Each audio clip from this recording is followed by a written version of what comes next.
Chapter 789 Legend of the Immortal World. Chapter 789 Legend of the Immortal World. Suzumo asked.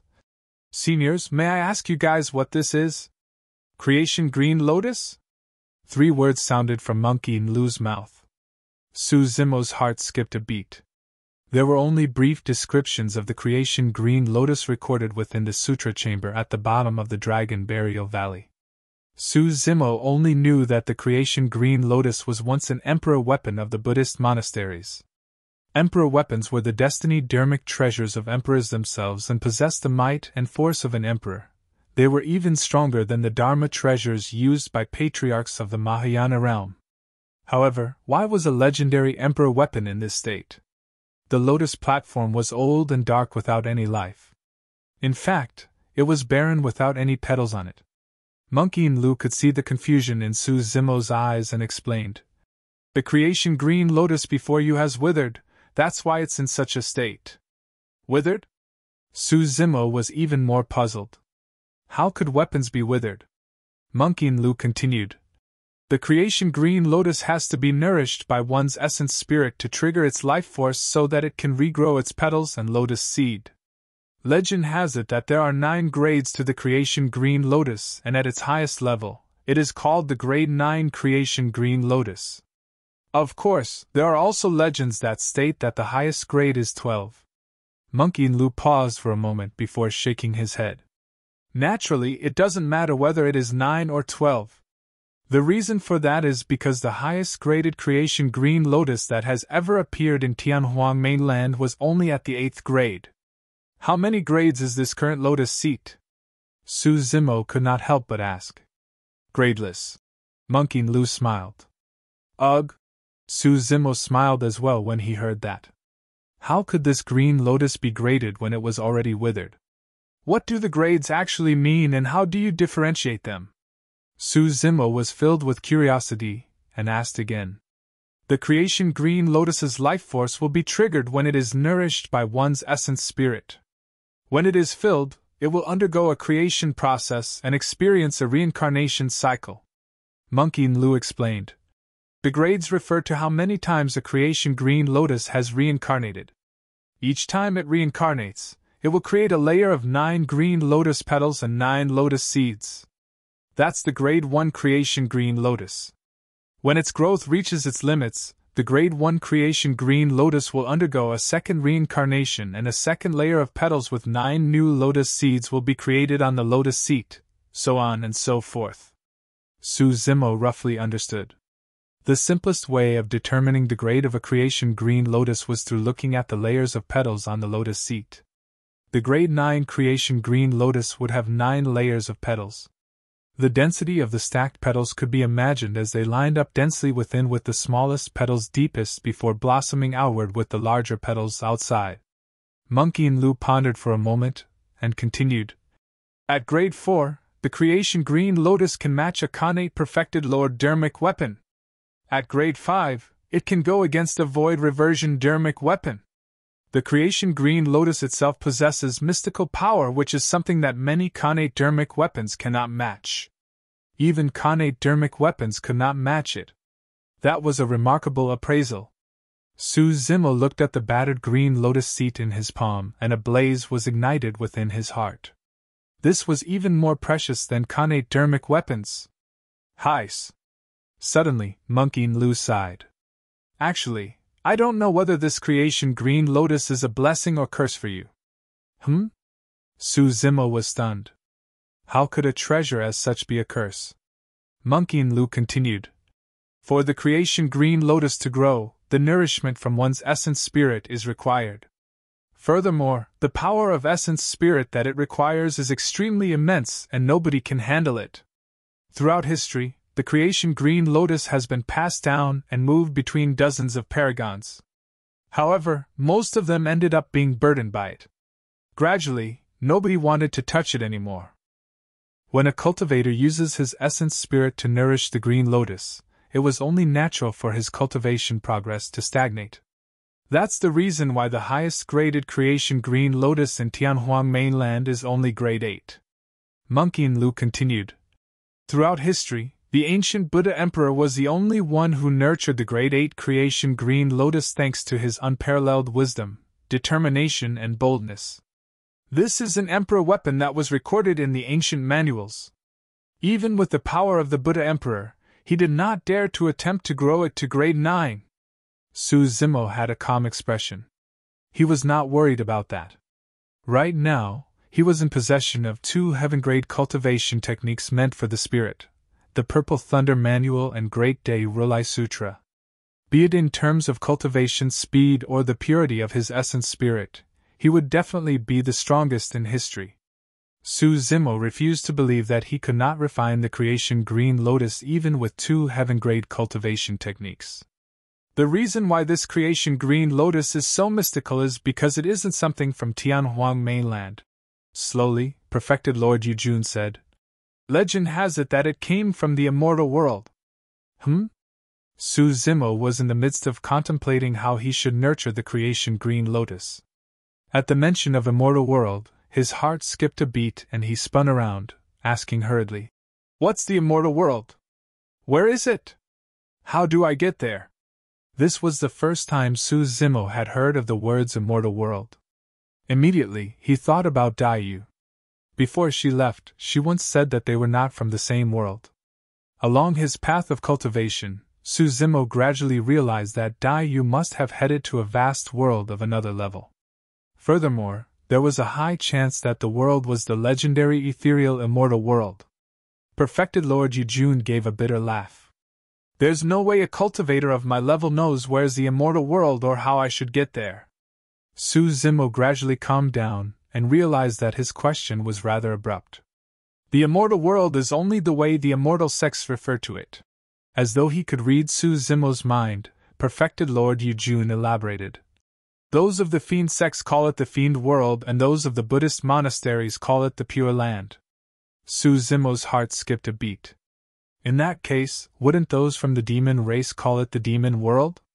In any case, there is definitely another world as such outside of Tianhuang mainland, somewhere where experts are abundant and immortals and fiends tread. Many people refer to it differently, and some people just call it the upper world. It is said that a portion of the ancient emperors have ascended to the upper world as well. Su Zimo's heart could not help but race at the mention of that. He gulped and tried his best to compose himself before asking slowly, "Senior, may I ask if you've heard of something called the Great Wilderness within the upper world?" Great Wilderness? Perfected Lord Yujun pondered carefully with a lost expression before shaking his head. Su Zimo felt relieved. Perfected Lord Yujun was merely at nascent soul realm, and even if he knew anything about the immortal world, it was merely hearsay. He wouldn't be in direct contact with it. Su Zimo believed that as his cultivation realm advanced, he would definitely find out more secrets. The distance between him and Daiyu would decrease. This creation Green Lotus is mysterious and possesses unfathomable power. You must be careful if you're using your essence spirit to refine it, Perfected Lord Yujun reminded him. If you notice anything amiss, don't hesitate and give up on it immediately. Otherwise, it would be too late for regrets if you're burdened by it and sapped dry completely. Thank you for your reminder, Senior. Su Zimo expressed his gratitude while his mind was filled with the legends about the immortal world. Chapter 790 New Journey. Chapter 790 New Journey. Zimo, there are some soul-nourishing blood ginsengs in this storage bag. Keep them with you. Perfected Lord Yujun handed Su Zimo a storage bag and Su Zimo did not decline. All the cultivators on the phenomenon ranking received rewards like the soul-nourishing blood ginseng. The higher their ranking, the more the quantity they received. Mingjin's storage bag already contained thousands of soul-nourishing blood ginseng.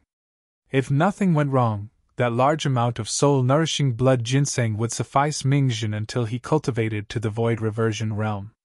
This was also one of the reasons why many paragons wanted to obtain a ranking on the phenomenon ranking. The rewards were truly enticing. Su Zimo opened his storage bag and gave it a quick glance.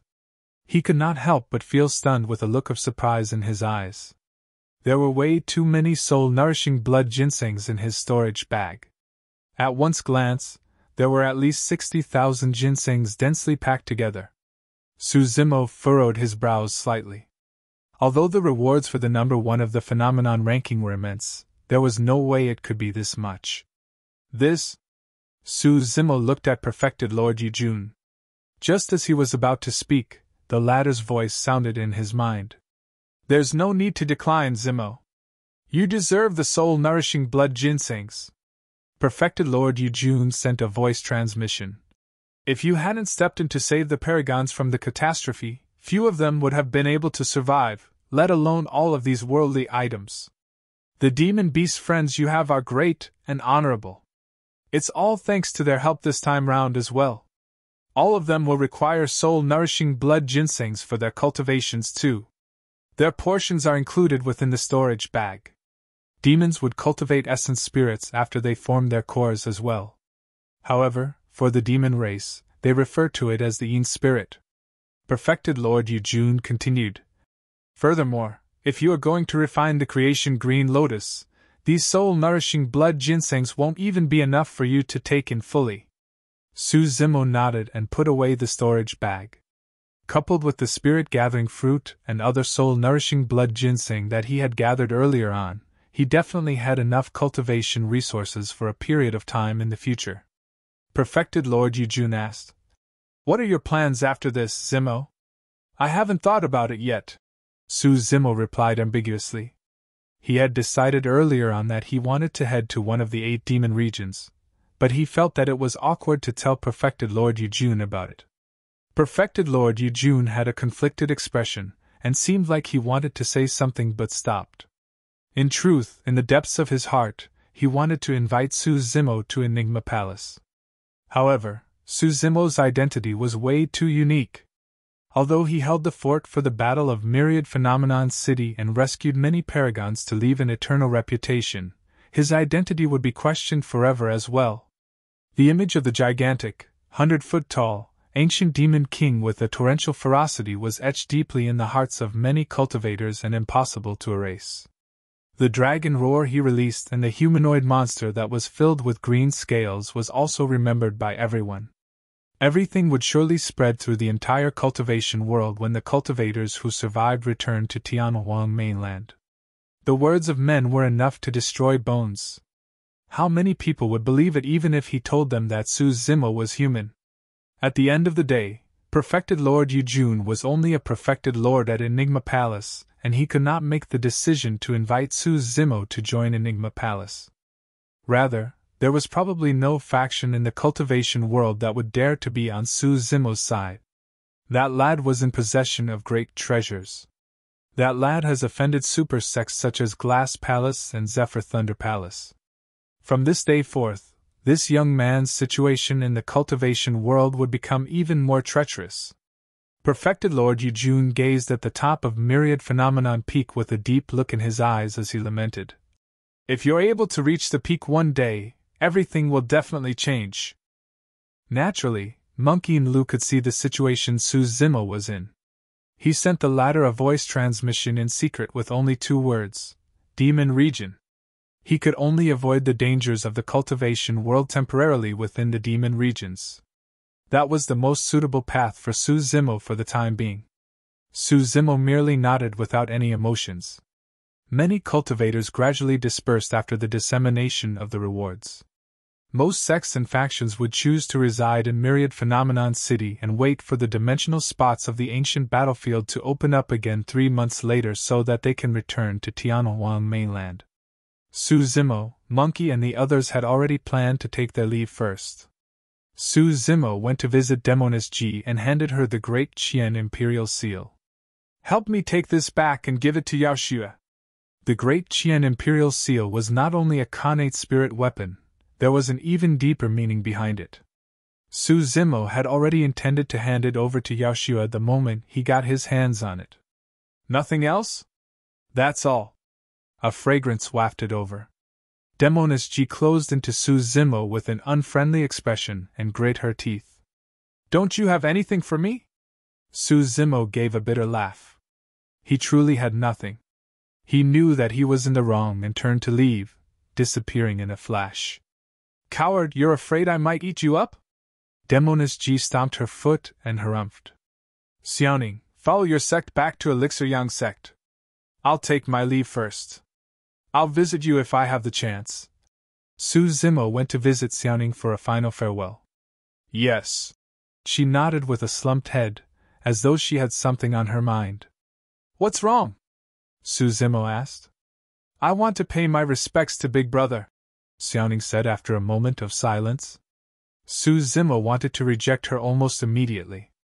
However, when he saw the sorrow in Xiaoning's eyes, he realized that this secular relationship would always be in her heart if it was not resolved.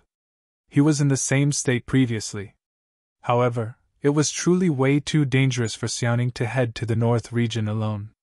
Su Zimo was extremely worried. Yet, things would most likely be even more dangerous if he followed her. I'll accompany her. Right then, Night Spirit's voice sounded. His tone was calm, as though he was saying something extremely casual. Su Zimo was relieved. He believed that Xiaoning would definitely be fine if she was accompanied by Night Spirit. However, the 7 of them had only just become sworn siblings and they were about to be separated after their short gathering. Everyone felt reluctant about it. I can't follow you guys either. Right then, the Golden Lion said softly in an embarrassed manner. Ah? The Spirit Tiger squatted down and asked, Where are you going to go? Don't worry, I won't bully you in the future or call you Golden Hair or anything like that. I'll call you 7, how about that? No. The Golden Lion looked even more nervous and waved it off hurriedly. Ivy got a friend, yes, friend, back in the Wild Lion Ridge. I've got to return to see her. I can't leave without a farewell. Friend? The Spirit Tiger's eyes lit up. Monkey teased him. It's your lover, right? Heh. The Golden Lion scratched his head with a chuckle, but he did not deny. Initially, the Spirit Tiger, Ching Ching and the others were feeling sad because they had to part with Night Spirit. All of a sudden, their eyes blazed with the flames of gossip when they heard about this. Hurry, tell me. What's up between you two? What's the name of your lover? Is she pretty? How long have you guys been together? Why have I never heard you mention her? A series of questions flew over and the Golden Lion blushed bright red. In fact, he even looked embarrassed as he said, Pretty. Of course she's pretty. After a momentary pause, he mustered his courage. Her name is Cuckoo and there's no one else in this world that's better than her in my eyes. Who? Monkey and the others cheered with wild laughter. Su Zimo stood at the side and smiled in silence with a sense of warmth in his heart as he looked at Monkey and the others play around. He was about to begin on a new journey. Thankfully, he wasn't going to be doing it alone. Chapter 791 World of the Demon Race. Chapter 791 World of the Demon Race. Su Zimo's group separated with Night Spirit and the Golden Lion upon leaving Myriad Phenomenon City. Su Zimo, Monkey, the Spirit Tiger, Ching Ching and Little Fox began on their new journey. There were 8 demon regions and they were also ranked among the super factions of Tianhuang mainland. That was the reason why there was the saying of the 9 immortal sects and 8 demon regions. However, of the 8 demon regions, 3 of them were not on land and were out in the oceans. Tianhuang mainland consisted of 4 regions, 3 oceans and 1 continent. The 4 regions were the north, south, east and west regions. The continent referred to the middle continent. The 3 oceans surrounded Tianhuang mainland from the east, south and north directions. The oceanic world was vast and was multiple times larger than the surface area of the land. There were countless unheard of ancient living beings and primordial living beings even existed in the depths of the oceans. They had yet to cultivate essence spirits at their current cultivation realm. Even if they could enter the oceans, they wouldn't be able to adapt. The 5 of them were considered as living beings of the land. Even after they advanced to the nascent soul realm and cultivated their essence spirits, their combat strength would definitely be diminished significantly in the depths of the oceans. Those 3 demon regions had to be eliminated for the time being. Among the 5 of them, Su Zimo was probably the only one who wouldn't be affected in the depths of the oceans. Before they entered the astral dragon sputum lair, the group of them dove into the bottom of the lake and engaged in a massive battle there. Suzumo's combat strength did not seem to be affected even in deep waters. At that time, he was puzzled over the reason. During his recent rest period in Myriad Phenomenon City, he recalled about these incidents, and an extremely frightening guess gradually surfaced within Suzumo's mind. His illumination eye was imparted to him at the bottom of the Dragon Burial Valley by the red-headed ghost. However, when the God Race leader saw the visual technique, he referred to it as the Illumination Dragon Eye and said that it was a secret skill of the Dragon Race. When he asked the red-headed ghost at the bottom of the Dragon Burial Valley for the name of this visual technique, the latter had an odd expression and was ambiguous. Suzumo was more inclined to believe in the God Race leader's words. However, that was the issue. How did he manage to cultivate a secret skill of the Dragon Race? There was also the issue of the ancient dragonification art. When he released it previously, there would merely be a lifelike divine dragon conjured around him. But this time round, his body underwent a terrifying change. Back at the bottom of the Dragon Burial Valley when Suzumo underwent his demonic cultivation, he had similar experiences. His skin would feel itchy as though something was about to burst forth from it. However, upon closer inspection, he discovered nothing. At that time, he paid no attention to it. To think that dragon scales would appear on his body directly this time round. Was it merely because of the half-dragon egg that he consumed back in the Dragon Bone Valley? Suzumo did not believe that. If the half-dragon egg was the reason, why did he not have the same terrifying transformation when he released the ancient dragonification art before he entered the bottom of the Dragon Burial Valley? If it was not because of the half-dragon egg, what was the reason for it? A series of images flashed through Suzumo's mind. He thought about the red-headed ghost. He thought about the bowl of spirit water that the red-headed ghost offered him every month. That spirit water! Suzumo's eyes narrowed and his gaze shone. Nobody was clearer than him about the tremendous power within the spirit water. That bowl of spirit water every month was the reason why he could cultivate the mystic classic of the 12 demon kings of the great wilderness at the bottom of the Dragon Burial Valley, and heal his inner core back to its original state. Now that he thought about it carefully, that was probably not spirit water, but blood. The blood of the dragon race. The only reason why his body underwent such a tremendous change such that he could transform partially into a dragon was because he drank the blood of the dragon race for 20 years.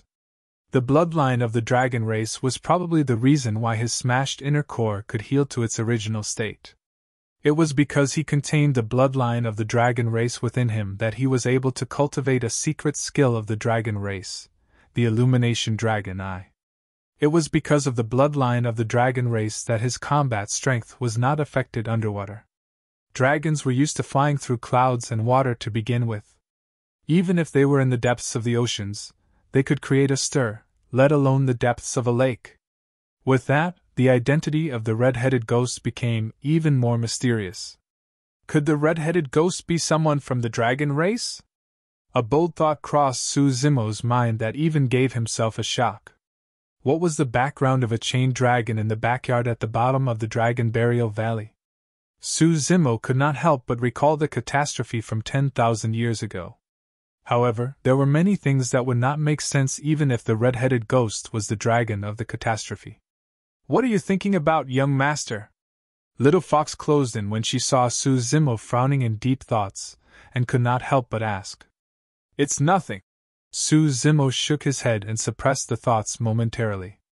Unless he asked the old monk and the red-headed ghost personally, any conclusion he came to would merely be a fragment of his imagination. After the 3 oceanic demon regions were eliminated, the North region was eliminated as well. Apart from the threat of Glass Palace, Suzumo was worried about the Dragon Bone Valley. The Dragon Bone Valley was one of the 9 forbidden grounds. There was a chance that the existences within the Dragon Bone Valley might create trouble for him if he released the bloodline of the dragon race from within his body. There were not many choices left after the North region was eliminated. There were only the demon regions of the South, East and West regions as well as the Middle Continent. No matter which demon region we're in, We should lay low the moment we arrive and not attract any trouble. In a rare expression of seriousness, the spirit tiger's usual cheeky behavior was gone. Beasts and birds roam the demon regions and it is filled with danger. At our level, we're among the lowest tiers among them. We can only protect ourselves after we cultivate our own spirit and advance to become low-level fiend demons. The low-level fiend demon that the spirit tiger referred to was the equivalent of a nascent soul in the cultivation world. Even a low-level fiend demon could reign supreme in a place like the Tsanglang mountain range. However, within the 8 demon regions, they could only barely ensure their own survival. Are there any factions within the demon regions as well? Qing asked. Among the 5 of them, Monkey and the spirit tiger were the only ones who had lived in the demon regions before and understood more about them. The spirit tiger jolted at Qing's question and said hurriedly, "There are multiple factions within the demon regions and it's survival of the fittest with a strict hierarchy of levels. If you can cultivate to become a mid-level fiend demon, you can gather some lesser demons and reign as a king." Monkey's eyes lit up at the mention of reign as a king and licked his lips. He seemed to possess a fervent obsession towards being a king. Mid-level fiend demons possess a territory of their own and have many lesser and low-level fiend demons under their control. They are known as territorial lords. Mid-level fiend demons were equivalent to void reversions of the cultivation world. The spirit tiger continued, "If you become a high-level fiend demon, you'll be amazing. Every single high-level fiend demon within the demon regions are overlords. All the territorial lords within their jurisdiction have to obey their orders unquestionably." High-level fiend demons were equivalent to the Dharma characteristics of the cultivation world. At that point, be it Monkey or the spirit tiger, their eyes revealed hopeful looks. How glorious would it be if they became overlords within the demon regions and could command groups of demons? Suzimo asked. If the mid-level fiend demons are territorial lords and the high-level fiend demons are overlords, what comes after that? Grand demons are above high-level fiend demons. They are equivalent to the conjoined bodies of the conjoined body. Although they don't belong to any factions or possess any territories, all grand demons are completely unrestricted and can roam the demon regions freely. The spirit demon said enviously. Even an overlord has to bow in the face of a grand demon and listen to its orders obediently. Chapter 792 Rat. Chapter 792 Rat. The ancient battlefield was about to be shut off in another 3 months. During this period of time, Suzimo, Monkey and the others roamed the battlefield freely and collected as many soul-nourishing blood ginsengs as they could. The 5 of them were at the peak of their core formations and would require soul-nourishing blood ginseng to raise their cultivation realm and refine their essence spirits after advancing to the nascent soul realm. For something like the soul-nourishing blood ginseng, it was definitely the more the merrier. The term nascent soul referred to how the essence spirit resembled an infant. How was an essence spirit cultivated? Ancient sayings mention that one could see spirits after they broke through the voids. That spirit referred to the essence spirit. In that case, what were the voids? How should one break through the voids? The essence spirit resided in a mysterious region within the brain in the depths of the glabella. It was known as the Niwen Palace, or the Spirit Platform. This was a secret place that the human body could not come into contact with. It was said that a living being's soul was contained within. Prior to this, cultivators had difficulties coming into contact with the Spirit Platform no matter how they tried to cultivate. There was a barrier between the human body and the Spirit Platform. That barrier was what the void referred to. To break through the void was to break through the barrier. At the peak of core formation, when the power of one's core was at its limits, a cultivator could attempt to break the barrier by controlling their will. If they could break the barrier, they would arrive at where the Spirit Platform was. A living being's soul was incorporeal. It was merely an empty ball of light. After the void was broken through and the golden core arrived at the Spirit Platform, resplendent light will fill the place and turn it pure white. Upon contact, the soul will form something corporeal like a newborn infant. That was the nascent soul. It was also the essence spirit. The human body was extremely mysterious and was a world of its own. The process of using the golden core to break through the void was the process of communicating with the universe. That was the reason why cultivators could utilize heaven and earth powers after cultivating an essence spirit, making use of dharmic powers that were even more terrifying and stronger than spirit energy. However, Suzumo's situation was different from others. He did not only have a golden core within his body, he had an inner core as well. Nobody knew what changes would happen if he broke through given those circumstances. For 3 months, the 5 of them encountered a lot of battles of various intensities. Some ignorant ferocious beasts and ancient living beings attempted to gang up on them, and steal their treasures, seeing that there were only 5 of them, but ended up being defeated themselves. There was nothing within this world that could threaten the 5 of them anymore. This day, Suzumo's group of 5 defeated another beast stampede and started to tidy up their spoils of war in the battlefield. Right now, there were already more than 80,000 soul-nourishing blood ginsengs in Suzumo's storage bag. I'd say we shouldn't continue and search painstakingly for the soul-nourishing blood ginsengs, the spirit tiger said as he collected the storage bags on the battlefield. We should just rob them. Given our capabilities, we'll be able to rob tons of them. That sounds feasible, Qing said hostilely as well. There's been demon beasts that tried to take advantage of us for the past few days. We might as well take the initiative and rob them instead. Suzumo was silent and gazed at a small hill not far away fixedly. Young master, what are you looking at? Little Fox was curious and looked where Suzumo was looking, but she saw nothing. A cowardly rat has been following us for a few days now. However, he hasn't done anything, Suzumo said with a fake smile. I'm just curious what he's up to. Huh? Where? Little Fox asked with widened eyes. Suzumo raised his head slightly and chuckled. Hiding right beneath that small hill. Monkey, the spirit tiger, and Qing's gazes turned over as well. They moved and gradually formed an encirclement, glaring with cold gazes and hostile expressions. According to Suzumo's words, this person has followed them for a couple of days, yet the few of them did not realize anything at all. This meant that the intruder was rather capable. In truth, Suzumo was curious as well. The person following them was extremely careful and had gentle movements that were almost impossible to detect. Suzumo cultivated the mystic classic of the 12 demon kings of the great wilderness, and the blood of the dragon race flowed through his body. As such, his 6 senses were frighteningly keen. If not for that, it would have been difficult to notice this person's presence. More importantly, his spirit perception did not give him any warning. In other words, the person that followed them was not hostile. That was also the reason why Suzumo did not make a move and killed the intruder instantly.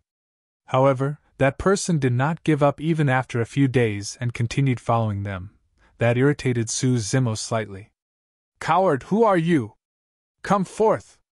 The spirit tiger glared at the hill not far away and shouted domineeringly. To be fair, even as the 3 of them glared at the hill, none of them noticed that somebody was hiding there.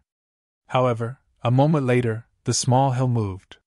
The ground gradually caved in, and a hole the size of a face opened up where it was. Immediately after, a gray demon beast scurried out of the hole. Everyone focused their gazes and were stunned. Little Fox murmured with her mouth agape. It's really a rat. Suzumo was slightly stunned as well before he lost his composure and laughed. The demon was around the size of a guinea pig and was filled with short, gray fur all over its body. It had a long tail, and its tiny eyes darted around with a shifty expression. It was truly a gigantic rat. Fellow brothers, please don't get worked up. I'm your good friend. The rat spoke in human tongue. Stop acting chummy with me. Rat, what are you doing following us? When the spirit tiger saw that it was a rat, he felt that he could slap the latter to death with a single palm strike. As such, he was invigorated and shouted again. The rat was so shocked that it shuddered. Please calm down, great tiger! The rat cupped his tiny paws together and greeted Monkey, the spirit tiger, and Qing politely as it beamed embarrassedly and spoke in human tongue. Previously, by coincidence, I came across you guys fighting and was extremely amazed. The unparalleled brilliance is something that I look up to and can't forget. Monkey and Ching Ching did not have many reactions when they heard that. However, the spirit tiger was extremely proud and blushed with bright spirits. Rat, you sure are right about that. The spirit tiger nodded and asked, when you mentioned unparalleled brilliance, which one of us were you referring to? The rat replied hurriedly. You, the great tiger, of course. You were incomparably brave and an invincible might. Your torrential aura can sweep through the 8 desolates unmatched. The spirit tiger was delighted but pretended to be calm as he said deeply, yes, you're quite the sharp person. Wow! Ching Ching and Little Fox could take it no longer, as they rolled their eyes and retched. After one whole day, you've yet to tell us what you're doing following us. Monkey sneered and kicked the rat without exerting much strength. The rat's eyes flickered. Brothers, the main reason why I'm following you guys is because I can't forget about your brilliance. If you don't start getting honest, I'm going to cut off your head and hang it on my waist so that you can follow me forever. How about that? Monkey smirked. The rat shuddered and behaved himself before smiling embarrassedly. I wish to invite you guys to head to my territory. I believe you'll be able to dominate the place with your capabilities. Suzimo's heart stirred and he asked, where is your territory? In the Middle Continent, the Thousand Demon Valley. The rat replied. Chapter 793 Three Fiend Demons. Chapter 793 Three Fiend Demons. Monkey, the spirit tiger, and Ching Ching turned towards Suzimo for a decision. Suzimo asked without any emotions, you're only a spirit demon, how do you have a territory? Of course, the territory isn't mine, the rat explained hurriedly. The territory I belong to is the Howling Moon Mountain, and the territorial lord is a wolf king who is extremely gracious. Given your capabilities, I'm sure you'll be highly regarded if you join our Howling Moon Mountain. Suzimo remained silent. The rat was unnerved and its eyeballs fluttered around, stealing glances at this refined green-robed man. After following them for a few days, it could naturally tell that the green-robed man was the leader of the group. Although the monkey and tiger were ferocious, the rat felt that this green-robed man was even more frightening and unfathomable. The rat's combat strength was ordinary, but it was capable. Otherwise, it would not have been sent into the ancient battlefield. Its greatest capability was moving in stealth. As long as it was careful in the Thousand Demon Valley, even low-level fiend demons would be hard-pressed to detect its presence. However, this green-robed man discovered him instantly, and he had nowhere to hide. What was even more frightening was that even after a few days of observation, the rat discovered that it could not read this man at all. Or rather, it did not know whether this was a human or a demon. All right. Just as the rat was about to sweat, Suzimo nodded slowly and agreed to it. If they wanted to leave the ancient battlefield and head to a demon region, they had to locate its corresponding teleportation point. Without help from anyone, the search for the teleportation points would be akin to searching for a needle in a haystack for the 5 of them. There was no guarantee that they could locate the right one. The 5 of them had yet to settle on the demon region they wanted to head to. Right now, this was an opportunity. They could save quite a bit of trouble if they followed this rat to the Thousand Demon Valley. The Thousand Demon Valley was located in the Middle Continent. The Middle Continent could be considered as the most flourished region of the cultivation civilization. Most of the super sects, Elixir Yang sect, Thousand Crane sect and Tomb sect included, were located in the Middle Continent. If Suzimo wanted to leave the demon region and visit Xiaoning, Little Fatty and other old friends in the future, it would be more convenient as well. It did not matter whether or not they were going to join the Howling Moon Mountain. The most important thing for the 5 of them was to head to a secluded and quiet place for them to break through from the core formation realm upon reaching the demon region. The deadline of the year was almost up. A few figures darted past the secluded cave. Right at the front was a gigantic rat. Behind it were 5 figures. Your teleportation point is way too secretive, the voice of the spirit tiger sounded. Suzimo and the other 4 followed the rat into the cave through twists and turns like a maze. Finally, they arrived at the end after a full hour. A vortex filled with demonic chi shone darkly in the voids at the front. "Brothers, follow me!" The rat gestured with his hand and leaped in, vanishing in the blink of an eye. Little Fox was a little nervous. They were about to head into an extremely foreign environment. She would have been flustered long ago if Su Zimo was not by her side. "Don't be afraid." Su Zimo held Little Fox's wrist gently, and exchanged glances with Monkey and the rest before leaping into the vortex.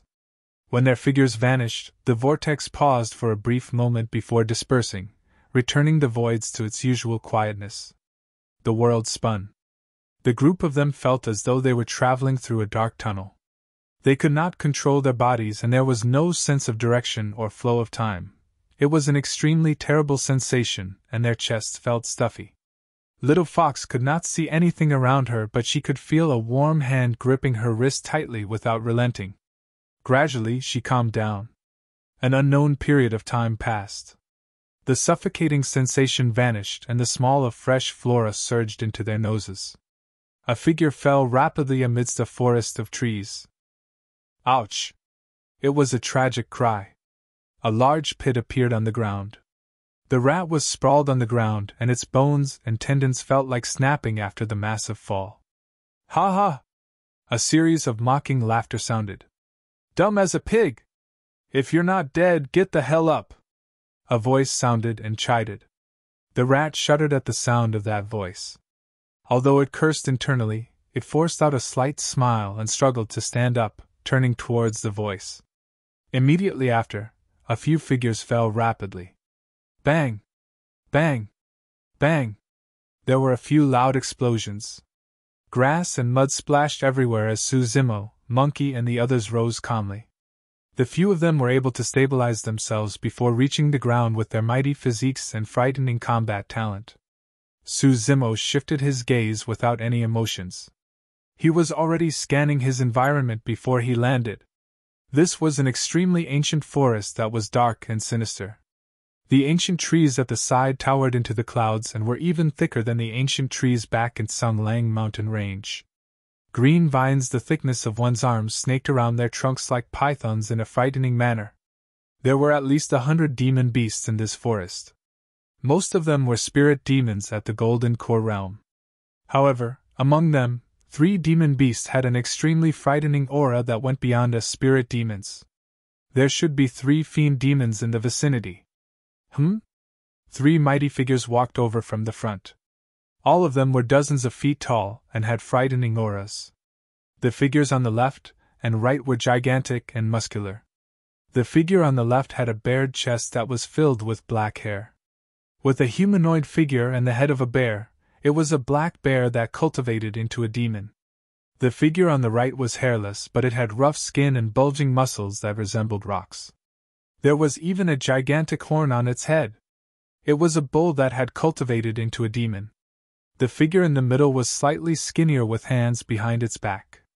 It had a humanoid figure with the head of a goat, and a pair of slightly curved goat horns. With a frown and a dark gaze, there was a small goatee on its chin. It was a goat spirit that cultivated the Tao and became a fiend demon.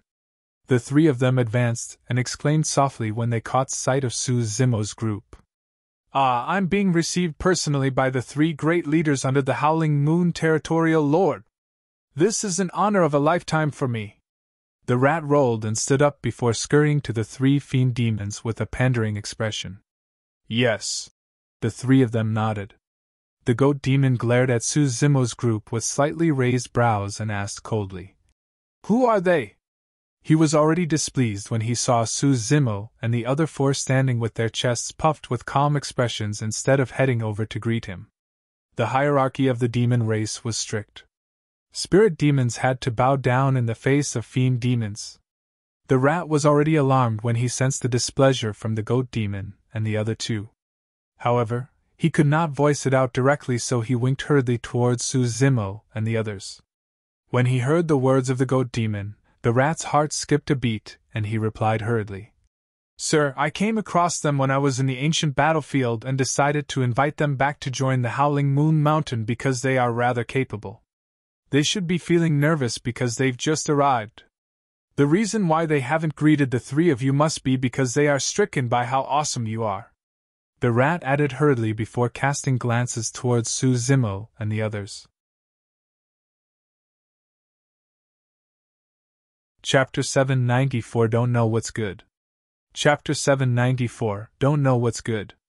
Suzumo knew that the rat was looking out for them. After a momentary silence, Suzumo raised his chin slightly with cupped fists and said, "The five of us are sworn siblings from the North region. Greetings, three sirs." He was neither overbearing nor servile. Who was Suzumo? He was the number one of the Golden Core Phenomenon ranking. He was the second human emperor, and the strongest monster incarnate in history. This was someone who killed the beings of the primordial 9 races in Myriad Phenomenon City, and had the blood of a dragon flowing within his body. Although the three of them were fiend demons, they were only low-level fiend demons and were equivalent to the nascent souls of human cultivators. They were nothing much to Suzumo. He was already showing immense respect with his willingness to greet with cupped fists on their first meeting. What he was truly wary about was the Howling Moon territorial lord behind the three of them. One had to be a mid-level fiend demon in order to be a territorial lord, and that was equivalent to a void reversion. That was 2 major cultivation realms above Suzumo. Furthermore, they were foreign to the Thousand Demon Valley. There was no need for them to get into conflict with any faction upon their immediate arrival. The most important thing for the 5 of them was to settle down and get familiarized with their surroundings. Thereafter, they had to seek out a safe, secluded location to attempt their breakthroughs. Monkey raised his brows slightly when he saw Suzumo speak. He followed suit and cupped his fists symbolically without saying anything. He had a proud nature, but there was nothing much to greeting someone. However, there was definitely no way he could pander the same way the rat did. The 5 of them followed Suzumo's lead. The spirit tiger and Ching Ching exchanged glances and greeted in the same manner. Humph! The bear demon gave an odd laugh and glared at Suzumo coolly. "You sure are cocky." Interesting. The bull demon glared at the rat and sneered. "Don't these puny demons you found know any rules?" Although the bull demon was smiling, his eyes were filled with pure coldness. The goat demon was expressionless and glared at Suzumo for a long time. His brows were knitted subtly and only unfurled after it seemed as though he could not make out anything. The rat wiped away his sweat in secret and said, "Three sirs, please don't be angered. The few of them don't know the rules because they've just arrived. They will definitely be better in the future." Monkey's lips twitched as he sneered internally. What's there to be cocky about? Once I break through from the core formation realm and become a fiend demon, anyone of your level will be bashed to death by my rod one after another. The rat continued, "Three sirs, don't worry, the 5 of them are not weak. They will definitely become capable subjects for the Howling Moon territorial lord in the future. A monkey, a tiger, and an immortal crane." The goat demon muttered, and his cold gaze moved slowly and was fixed on Suzumo. "What's your true form?" Be it monkey or the spirit tiger, although they were in human form, it was incomplete and they bore signs of their true forms. However, Suzumo looked like a human through and through. If not for the fact that he could not sense any aura of an essence spirit from Suzumo, the goat demon would have thought that the green-robed man was a fiend demon. Suzumo frowned. Although he emanated demonic chi, he was not a demon to begin with. How could he have a true form?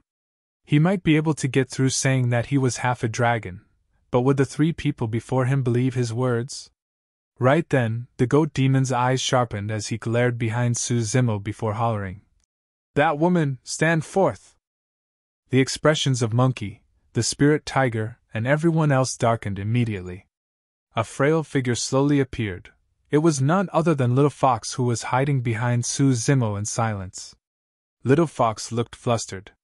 However, she had been through bloodshed in the ancient battlefield after all and had turned much more courageous. She composed herself and greeted the 3 fiend demons politely before saying in a soft voice, "Greeting, 3 sirs." Little Fox was way too beautiful. Her body was curvy and innately bewitching. Charm was exuded from head to toe of her body. Even without releasing the bewitchment techniques of the fox race, most people would feel frustrated and worked up at the mere sight of Little Fox. "This lass is decent." The black bear demon smacked his lips and smirked. The bull demon pouted his lips. "It's a pity that her frame is too small and frail. She can't take any roughness at all." The black bear demon nodded in agreement. The goat demon sized Little Fox up brazenly and suddenly asked, "Fox race?" Little Fox had transformed into a human completely, and there were no flaws in her outer appearance, yet the goat demon was able to see through her true form instantly. A flustered look flashed through Little Fox's eyes and vanished instantly. She shook her head and forced a smile. "Sir, you must be joking. I'm not from the fox race." Little Fox's lie was way too obvious to the goat demon. Foo-foo. This was the first time that a smile appeared on the goat demon's face. His skinny face that was originally filled with wrinkles crumpled even further, and he looked somewhat frightening. "You'll follow me from this day forth." He pointed to Little Fox and said in a commanding tone that was unquestionable. A hint of scarlet gradually appeared in Monkey's eyes. The spirit tiger's hairs stood on end. Ching Ching's expression was cold, and she was prepared to revert to her true form and fight at any moment. It did not matter much to Monkey and the others whether they had to join Howling Moon or greet the 3 fiend demons. However, Little Fox was their bottom line. Nobody was allowed to harbor designs on Little Fox. Nobody noticed that Suzimo's head was slightly lowered the moment the goat demon's sights were locked onto Little Fox. Suzimo's gaze was cold and filled with immense killing intent.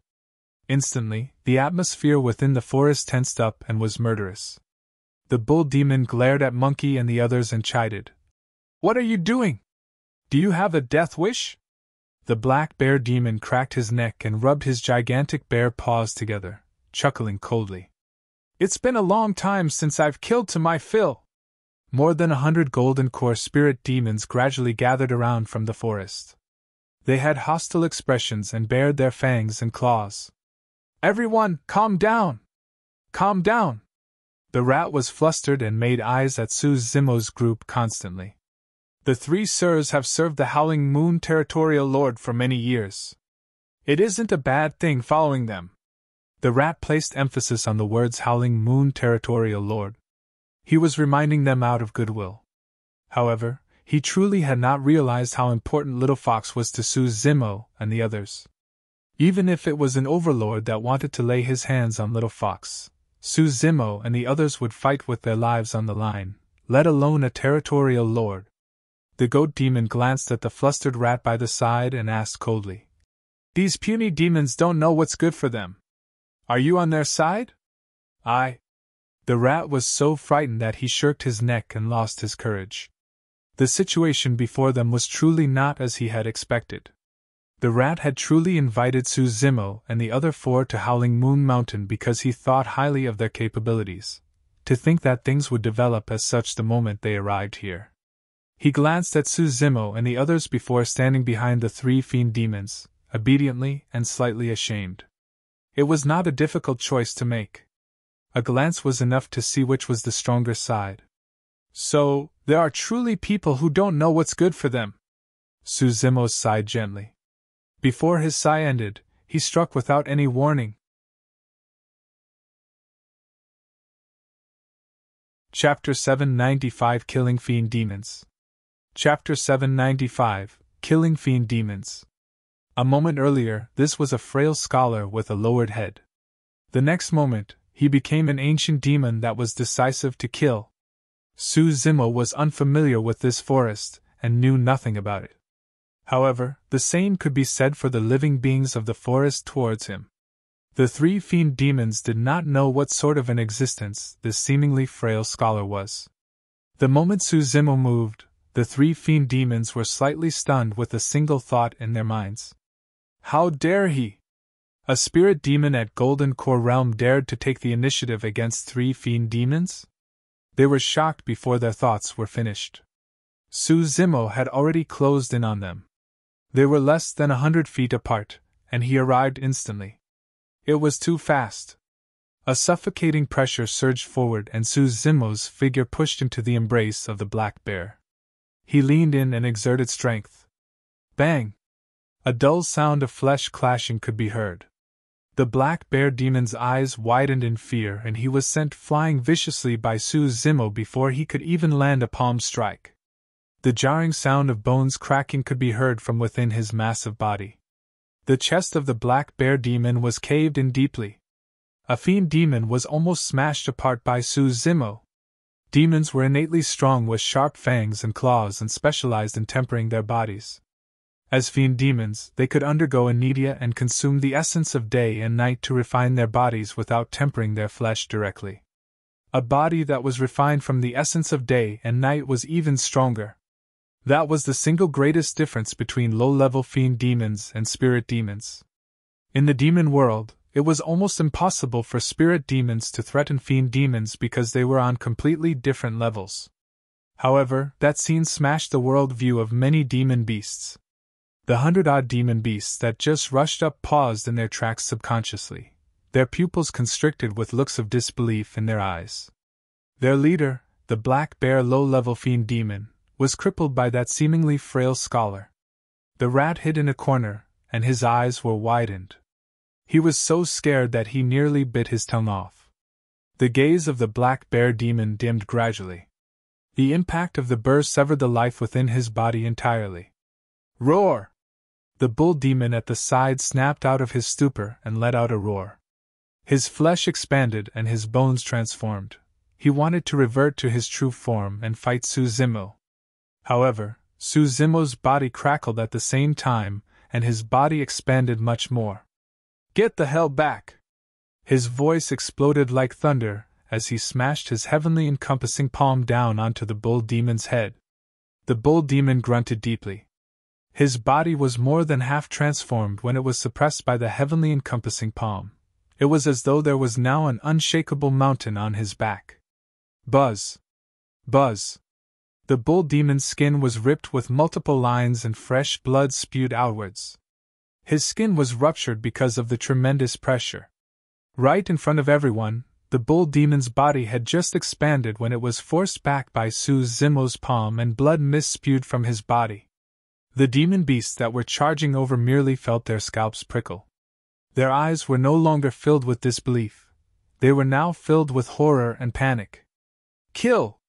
Right then, Monkey, the spirit tiger, and Ching Ching reverted to their true forms one after another and charged into the crowd after the spirit tiger's roar. The few of them had just gotten out from the ancient battlefield. What sort of people were those that were in the ancient battlefield? Be it human cultivators or demons, they were all the paragons and elites of the Golden Core realm.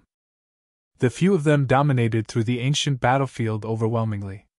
How could the spirit demons before them be compared to them?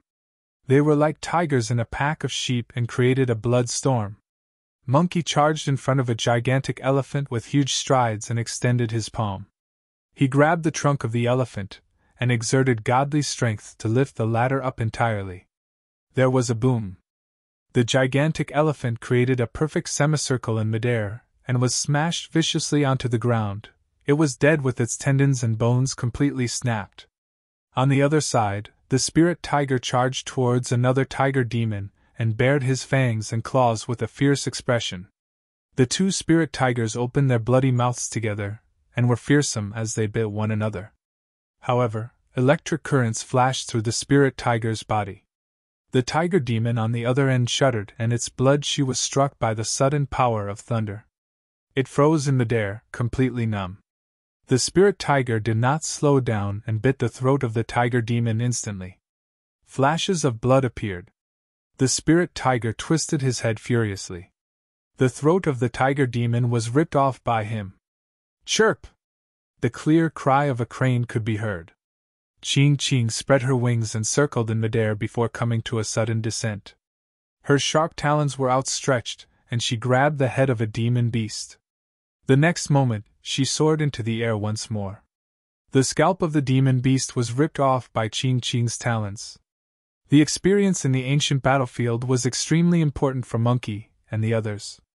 Their combat strength increased significantly, and each of them were now highly skilled in killing others. Every single attack they made was a clean killing move. Even Little Fox, who seemed gentle on the surface, was not to be trifled with. There was a demon beast that attempted to approach Little Fox earlier on and capture her alive. However, before that demon beast could approach, another demon beast lunged over from the side and sent it flying. Before the second demon beast could stand still, yet another demon beast charged over with sharp claws and fought it to the death. A group of demon beasts with bloodshot eyes surrounded Little Fox. Their minds were completely lost, and the entire place was chaotic with them killing one another. Little Fox merely stood on the spot quietly. However, no demon beast could approach her at all. On the other side, the bull demon had a menacing expression and growled deeply. It was struggling to persevere. With a cold gaze, Suzimo raised his leg and kicked violently. Bang! The body of the bull demon was sent flying by Suzimo instantly, and smashed through a dozen heavenly piercing ancient trees before landing in the mud motionlessly. It was thoroughly dead. The remaining goat demon had just reverted to his true form. He raised his sharp horns and was about to thrust Suzimo when he had a horrific discovery. The two fiend demons beside him had already fallen. In the blink of an eye, he was the only one left. Escape? There was definitely no way he could escape given the movement technique Suzimo displayed earlier on. Since he could not escape, the only thing he could do was fight to the death. At that thought, the goat demon raised his sharp horns and thrust violently towards Suzimo with a lowered head. Suzimo was motionless. Unknowingly, Suzimo had already reached out with a pair of gigantic hands and grabbed the goat demon's pair of sharp horns. He looked down with a cold expression and a condescending look in his eyes. He looked like a divine being that was looking at an ant. "What are you trying to do? How dare you?" the goat demon said sternly, but his voice was trembling. "I am a great leader under the Howling Moon Territorial Lord. If you hurt my life, he will definitely skin you alive and burn your bones into ashes. Let me tell you one thing." Suzimo's voice sounded with a calm tone. "I've always been extremely daring." Crack! He exerted strength in both arms and ripped the sharp horns of the goat demon out of its head. The goat demon's brain juices spilled onto the ground, steaming. The head of the goat demon was ruptured, and its essence spirit was destroyed on the spot. Chapter 796 Exposed. Chapter 796 Exposed. In the blink of an eye, the three fiend demons were dead. A thick blood stench and murderous aura spread through the forest. The remaining demon beasts were already on the verge of defeat after the massacre of Monkey and the spirit tiger. When they saw that, they were scared out of their wits and fled in all directions. "Where can you run to?" Monkey was high on killing and chased after a demon beast, smashing its head into pulp with a single punch. His eyes were slightly bloodshot, and he had an excited expression. With a flash, he charged into the forest and wanted to kill off the rest of the demon beasts. All of a sudden, a figure appeared in a flash and blocked his path forward. Monkey did not hesitate and threw a punch instantly. Bang! The intruder reached out and grabbed Monkey's fist with his palm. He received the full power of the punch directly. Monkey was forced to stop. "It's me!" Suzimo's voice sounded, and he let go of Monkey's fist before saying in a low voice, "Don't chase them anymore. Let's get out of here first." Although Suzimo was decisive to kill and took down the three fiend demons right away with his sharp attacks, he had not lost his sanity. This was not the ancient battlefield. The few of them could overwhelm anything in their path in the ancient battlefield. But not here. This was one of the 8 demon regions and was the Howling Moon Mountain of the 1000 Demon Valley. There were way too many existences here that could threaten them. This was not the Tsanglang Mountain Range either. No matter if it was Suzimo or Monkey, they were extremely familiar with the environment, terrain and surroundings of the Tsanglang Mountain Range. However, they knew nothing about this place. It was easy to kill 3 low-level fiend demons, but the troubles that awaited them thereafter could be never-ending. If they continued to chase after the fleeing demon beasts and waste more time, they would be in even greater danger. If they attracted even more fiend demons or even the legendary Howling Moon Territorial Lord, the 5 of them would most certainly be doomed. To be a Territorial Lord, one had to be a mid-level fiend demon. That was equivalent to a void reversion. The power of a void reversion was something that Su Zimo could not go against right now, even if he were to release all his trump cards. The most important thing right now was for them to leave this place as soon as possible and seek out a safe, secluded place for the 5 of them to achieve their breakthroughs. If they could cultivate their essence spirits and advance to become fiend demons, they could stabilize their cultivation realms and refine dermic weapons. That would also mean that they would be able to protect themselves. After all, the few of them had benefited quite a bit in the ancient battlefield. There were a total of 9 sections to the mystic classic of the 12 demon kings of the great wilderness. The next section was the Ian Spirit section. Right now, he had already cultivated 7 ancient demon kings. If he was not wrong, there was a high chance that another ancient demon king would appear in the Ian Spirit section. Su Zimo looked forward to the sort of cultivation technique in the Ian Spirit as well as which ancient demon king would appear. Monkey panted heavily and the scarlet shade in his eyes faded when he heard Su Zimo's voice. He nodded and replied, "Let's go!" Su Zimo beckoned and roughly chose a direction before charging into the forest. Monkey, the spirit tiger, Ching Ching and Little Fox followed close behind. They were extremely foreign to the environment and terrain of this forest. Thankfully, Su Zimo's spirit perception was frightening and his 6 senses were keen, helping them avoid quite a bit of trouble. They traveled for close to 2 hours and found a quiet and slightly secluded cave. Su Zimo entered first and surveyed the place. He ensured that there was no danger before beckoning for Monkey and the others to join him. "Take a rest first and look for an opportunity to prepare for your breakthroughs. I'll go set up some things outside the cave." With that statement, Su Zimo turned to leave. He arrived at the entrance of the cave and thought about the array formations he had learned for the past few years. Su Zimo had not abandoned the Tao of array formations for the past few years. If his comprehension of formations was not deep enough, he would not be able to release the power of his illumination sword formation. Su Zimo's foundation in array formations was built when he was in Ethereal Peak. However, he learned of many high-end secret formations from the Sutra Chamber at the bottom of the Dragon Burial Valley. After a momentary silence, Su Zimo began setting up array formations. He did not dare to be careless given that they had just entered the demon regions. The only way they could ensure that nothing went wrong was if he set up some concealment and illusion formations to disguise their location. Spirit chi surged out from Su Zimo's fingertips and converged into a sword that drew out formation patterns on the ground. His process of setting up the formation was not entirely smooth. From time to time, the presence of spirit demons in the vicinity would appear. In order to prevent exposure, Su Zimo would pause each time he sensed the presence of a spirit demon, and only continued to set up the formations after the spirit demon left. In less than half a day, news of the death of the 3 fiend demons had already spread everywhere. As time passed by, the number of spirit demons that passed by the area increased. All of them had grim, hostile expressions. It was clear that they were searching for something. Thankfully, none of the spirit demons discovered the existence of the cave. Nighttime. A few different sets of breathings could be heard from within the pitch-black cave. Demonic chi rumbled along with the breathing sounds and spread within the cave, turning richer. Be it the breathing sounds or the thick demonic chi, everything was contained within the cave, isolated through the formations at the cave entrance. At the cave entrance, Su Zimo sat on the ground and gazed backwards. Monkey, the spirit tiger, Ching Ching and Little Fox did not show any signs of breaking through after half a day. All of them were at the peak of the core formation realm and were a single step away from crossing it. However, it was no simple task breaking through from a major cultivation realm such as the core formation realm. One had to compose themselves and gather their chi for a breakthrough as such. From the unknowns, they had to sense a mysterious opportunity for things to work out.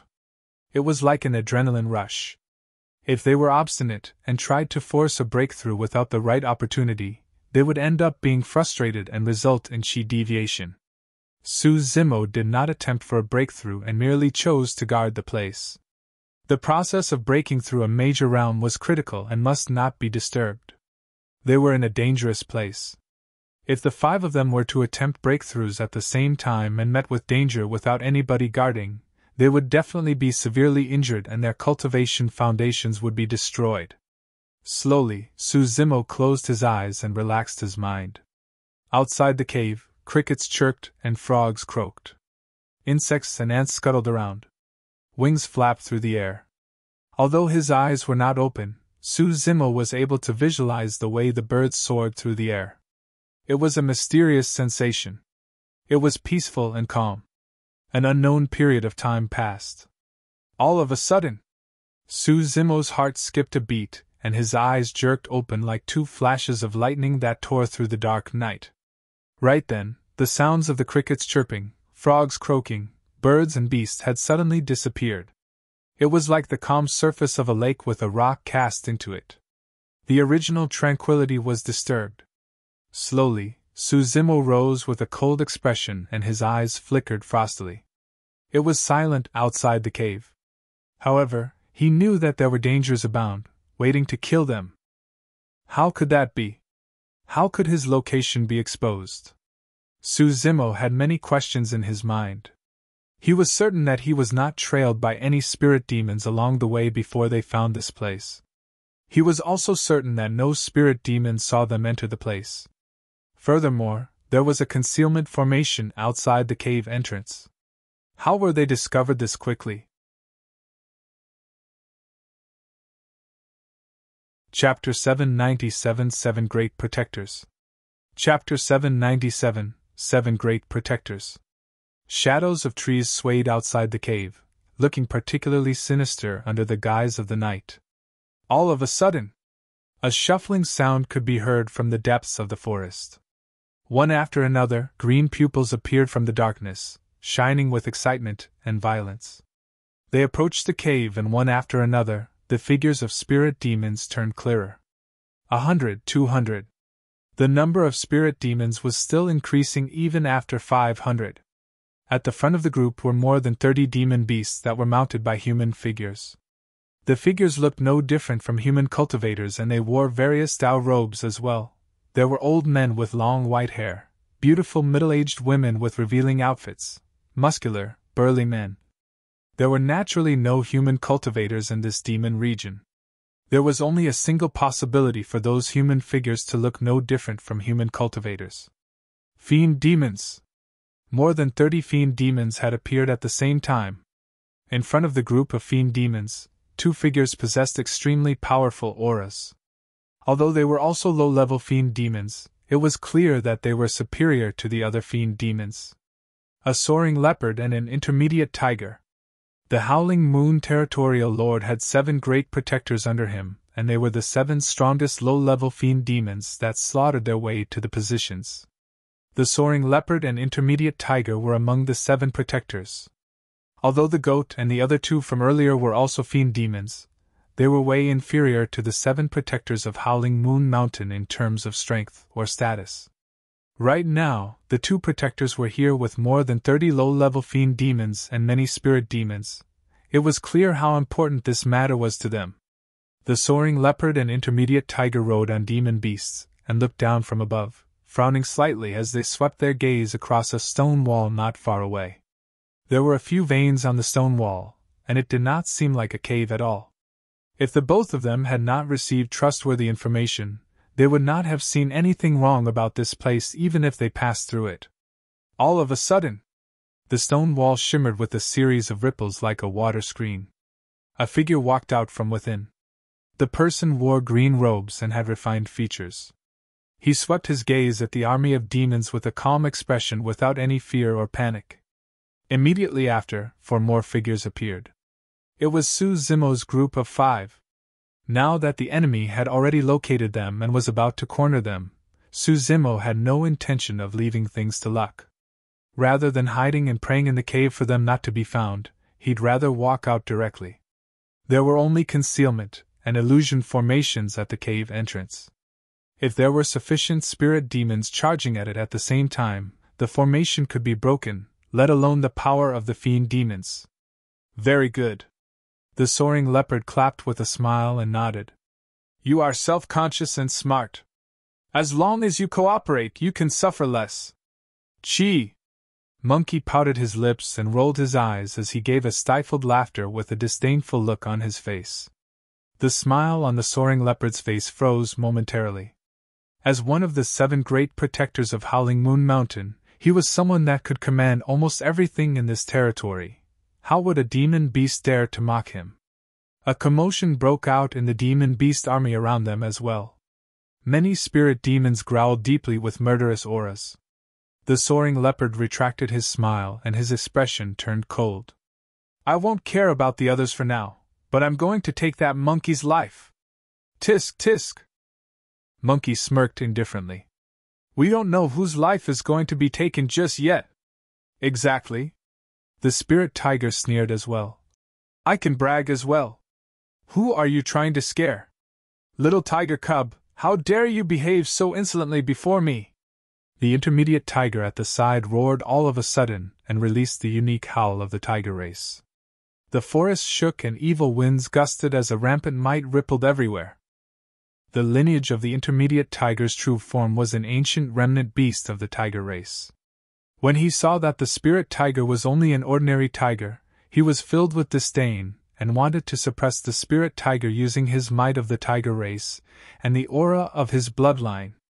However, there was no way he could know that the spirit tiger's current bloodline was no longer something that he as an ancient remnant beast could deal with. The spirit tiger had cultivated the void thunder manual back in Ethereal Peak. His bloodline possessed the power of thunder.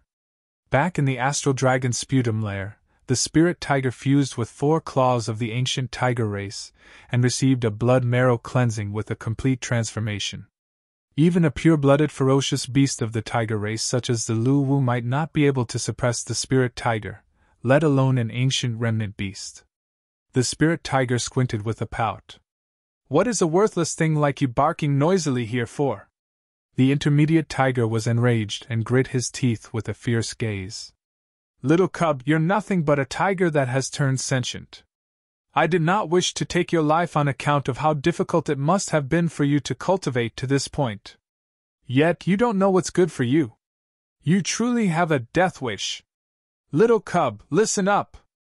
I'm Howling Moon Mountains. The spirit tiger was annoyed with the term little cub and interrupted before the intermediate tiger could finish speaking. I don't care who your grandmother is. Even if your grandfather is here, I'll look down on him all the same. I wasn't even talking about my grandmother. I am. The intermediate tiger was so furious that his mouth cramped, and he almost spat out blood. What's the point of wasting our breath on them? Let's capture them first. The soaring leopard had a cold gaze and glared at Monkey, who was not far away, before waving his hand. The ground shook. Spirit demons surged forward from all directions. More than 30 fiend demons rushed forward as well, and only the 2 protectors, the soaring leopard and intermediate tiger, stood where they were looking down at the 5 people not far away. To them, Suzimo's group merely consisted of 5 spirit demons. It was said that they only managed to kill the 3 low-level fiend demons earlier with surprise attacks. There was no way the 5 people before them could defend against the charge of more than 30 low-level fiend demons and an army of spirit demons. They were bound to be defeated instantly. Stay behind me and we'll kill our way out. Suzimo gave a deep roar all of a sudden. His inner core circulated and scarlet demonic chi surged out of his nose and mouth as crackling sounds could be heard from within his body. Swoosh! Right in front of everyone, Suzimo's body expanded and transformed into the height of 100 feet tall in the blink of an eye. His black hair danced and his eyes were frightening with a torrential ferocity. What is this? Many spirit demons saw a gigantic shadow rise from ground up and raised their heads instinctively. Instantly, chills ran down their spines and they felt their scalps prickle. The aura that Suzimo gave off after his demonification was way too frightening. Even the group of low-level fiend demons were stricken, let alone the spirit demons present. They gasped and felt like insignificant ants against that massive body. The body seemed like it was rinsed with molten steel and shone with a bronze luster. Its muscles bulged up and felt like they contained an explosive might. This was practically an ancient grand demon that swept through the 8 desolates, and could devour heaven and earth. Bang! Boom! Boom! Suzumo's body leaned forward with a stride, and his gigantic feet created 2 deep ravines on the ground that seemed like they could split the heavens asunder. The spirit demons before him could not defend against it at all. Some were stomped into meat sludge, and others were sent flying through countless ancient trees. The 2 ravines were dyed red with fresh blood. No demon beast could stand in the way of Suzumo's charge forward. Chapter 798 Battle in the Forest. Chapter 798 Battle in the Forest. 2 low-level fiend demons at the front were momentarily stunned and could not dodge in time. They were stomped by Suzumo, and their bodies exploded into meat sludge. The demons were shocked. The protectors, the soaring leopard and the intermediate tiger, were stunned as well. They no longer underestimated their opponent, and carried grim looks on their faces. What was the true form of that person? Even the 2 of them felt shudders in the face of that sort of power. Suzumo led the charge at the front and defended most of the attacks. Monkey, the spirit tiger, Ching and Little Fox followed close behind and fought against many spirit demons that swarmed towards them. There was almost nobody among the spirit demons that could threaten Monkey and the other 3. Not even the pure-blooded ferocious beasts. Die! A cold voice sounded beside Ching's ears. A vulture swooped down at an extremely fast speed and almost descended upon Ching instantly. It reached out with a pair of shimmering talons towards Ching's head. Ching was alarmed. From the aura of the vulture, it was clear that it was a low-level fiend demon. Ching already felt her scalp prickle before the talons of the vulture descended. She did not dare to take it head-on and circulated her inner core with the full burst of her cultivation. She made a sharp turn with her body in midair and dodged the vulture's lethal attack by a hair's breadth. Even so, a tuft of feathers from Ching's body were ripped off and a few drops of fresh blood splattered. Roar! The spirit tiger was furious when he saw that and let out an angry roar. With a leap, he lunged into the air and wanted to drag the vulture down. The vulture flapped its wings with a condescending look and vanished from the spot. At the same time, another low-level fiend demon had already closed in and fought the spirit tiger head-on. The spirit tiger let out a tragic cry and fell from midair, gritting his teeth in pain. Monkey was held back by a fiend demon as well and could not break free immediately. He let out deep growls and his eyes became increasingly bloodshot. The 4 of them could dominate anybody of the spirit demon level. However, it was difficult for them to secure victory against fiend demons. Even for Monkey, who had the strongest combat strength among them, it was difficult for him to gain the advantage in a fight against fiend demons without entering the berserk state. A low-level fiend demon glared at the spirit tiger and frowned. Although the spirit tiger fell onto the ground in a wretched manner, he managed to struggle and stand up after a few miserable cries. The fiend demon was unable to kill the spirit tiger on the spot even with its strength. The spirit tiger grit his teeth and gasped. He was secretly alarmed and felt pain all over his body as though his bones and tendons were about to snap. If he had not fused with that 4 unknown tiger claws back in the astral dragon sputum lair, he would have been severely injured or even dead from that single attack. Little Fox used her bewitchment techniques of the fox race and charmed the spirit demons. However, they did not have much of an effect for fiend demons who had cultivated essence spirits. Ching was in an increasingly dangerous situation. The pressure on the 4 of them was mounting in the chaotic battle. All of a sudden, a gigantic palm appeared from midair and blanketed the skies with a terrifying aura as it crushed down. The vulture looked at Ching, who was not far away, with mocking eyes. Right when it was about to strike again, its vision blackened. An evil gust of wind howled. A gigantic palm descended, and it was too late for the vulture to dodge. A blood mist spewed out. The vulture was caught in the palm and squeezed to death. Suzumo threw away the remaining bloodstains on his palm with a cold expression. He opened his mouth and released an earth-shaking roar to the front. Roar! A massive air current surged out. Green veins popped out on Suzumo's neck like slithering snakes in a frightening manner. The ancient trees in the vicinity shook. Smaller branches were shattered immediately from that howl. Leaves scattered and turned into dust before they even reached the ground. The spirit demons closest to Suzumo were rooted on the spot with blank expressions. Blood oozed from their noses and mouth as they fell one after another. The eyes of the spirit demons were dim, all of them were dead. Given Suzumo's current cultivation, physique and bloodline, the burst from his voice technique was something that those spirit demons could not withstand. Even the fiend demons that were present shuddered violently. The two fiend demons that were fighting Monkey and the spirit tiger felt their minds go blank and their expressions froze. They were stunned on the spot.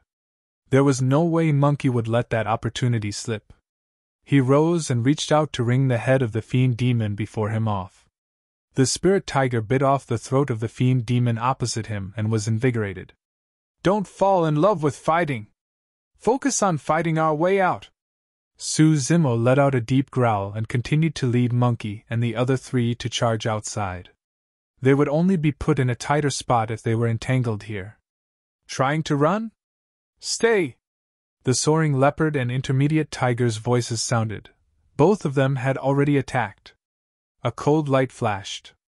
A gigantic flying disc tore through the air and almost sliced the voids into two. It arrived before Suzumo instantly with a frightening aura. Suzumo's heart skipped a beat. He could sense dermic power coming from the flying disc. It was a fiend demon dermic weapon. Although his body was strong and could even break spirit weapons, he could not defend against the edge of a dermic weapon. Dermic weapons were extremely precious in the world of demons. That was because demons did not know how to refine weapons. The dermic weapons they used were either obtained from killing human cultivators or the body parts, bones, fangs or claws from the body of some powerful grand demon. The flying disc was a scale from a high-level fiend demon. The intermediate tiger obtained it by chance, and used it as a tribute to create his own destiny dermic weapon. This was a dermic weapon that was unusually tough with sharp edges and could be used defensively or offensively. It could block damage or be thrown out to deal lethal damage. Shoo! The sound of a sharp blade tearing through the air echoed. The soaring leopard struck and another cold flash of light appeared. Suzumo could see clearly that the cold light was a dagger that had intricate patterns etched on it. There were 3 patterns and it was clear that this was a weapon created by a human weapon refinement master. It was a superior grade perfected Lord Dermic weapon. It was unknown how the soaring leopard got his hands on the dermic weapon, but it was something extremely rare for him. Needless to say, the two of them were definitely strong and experienced in combat given the fact that they were able to obtain the positions of protectors. Both of them could tell that Suzumo's physique was terrifying, bloodline was unusual, and was extremely strong in melee combat. They might not be able to win him even if they joined forces. The two of them merely exchanged a single glance before summoning their destiny dermic weapons at the same time to release a furious wave of attacks. The remaining fiend demons gradually snapped out of their stupor from Suzumo's vocal technique, and resumed their charge forward. The 2 dermic weapons arrived instantly. Suzumo stood on the spot motionlessly, as though he had given up after he knew that he could not dodge it. The soaring leopard and intermediate tiger gripped their fists, and their eyes lit up. Immediately after, the excitement in their eyes gradually vanished when they caught sight of what happened. Instead, their eyes were filled with doubt, shock, and disbelief. The demonic chi that surrounded Suzumo became thicker by the moment. As the demonic chi rumbled around him, gigantic, lifelike demons were swiftly summoned one after another and slowly materialized. The demons emanated an ancient aura, as though they came from the wilderness of the ancient era. Instantly, the weather changed and the world quaked. The entire forest went silent. All the demon beasts present, be it spirit demons or fiend demons, kept silent in fear when they were watched by the 7 ancient demons. They did not even dare to breathe heavily.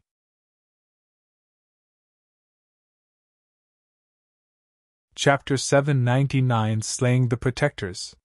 Chapter 799 Slaying the Protectors.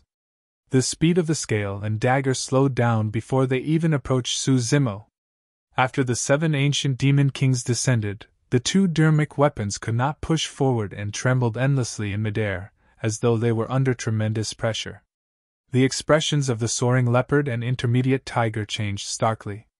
Both of them could clearly sense that their controls over their destiny dermic weapons were weakening rapidly.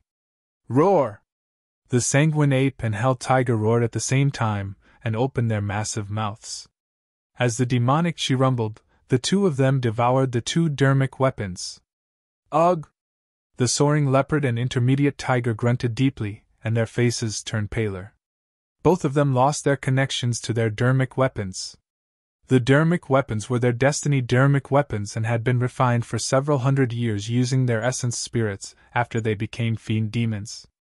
Even if their dermic weapons were lost, they could sense them from thousands of miles apart.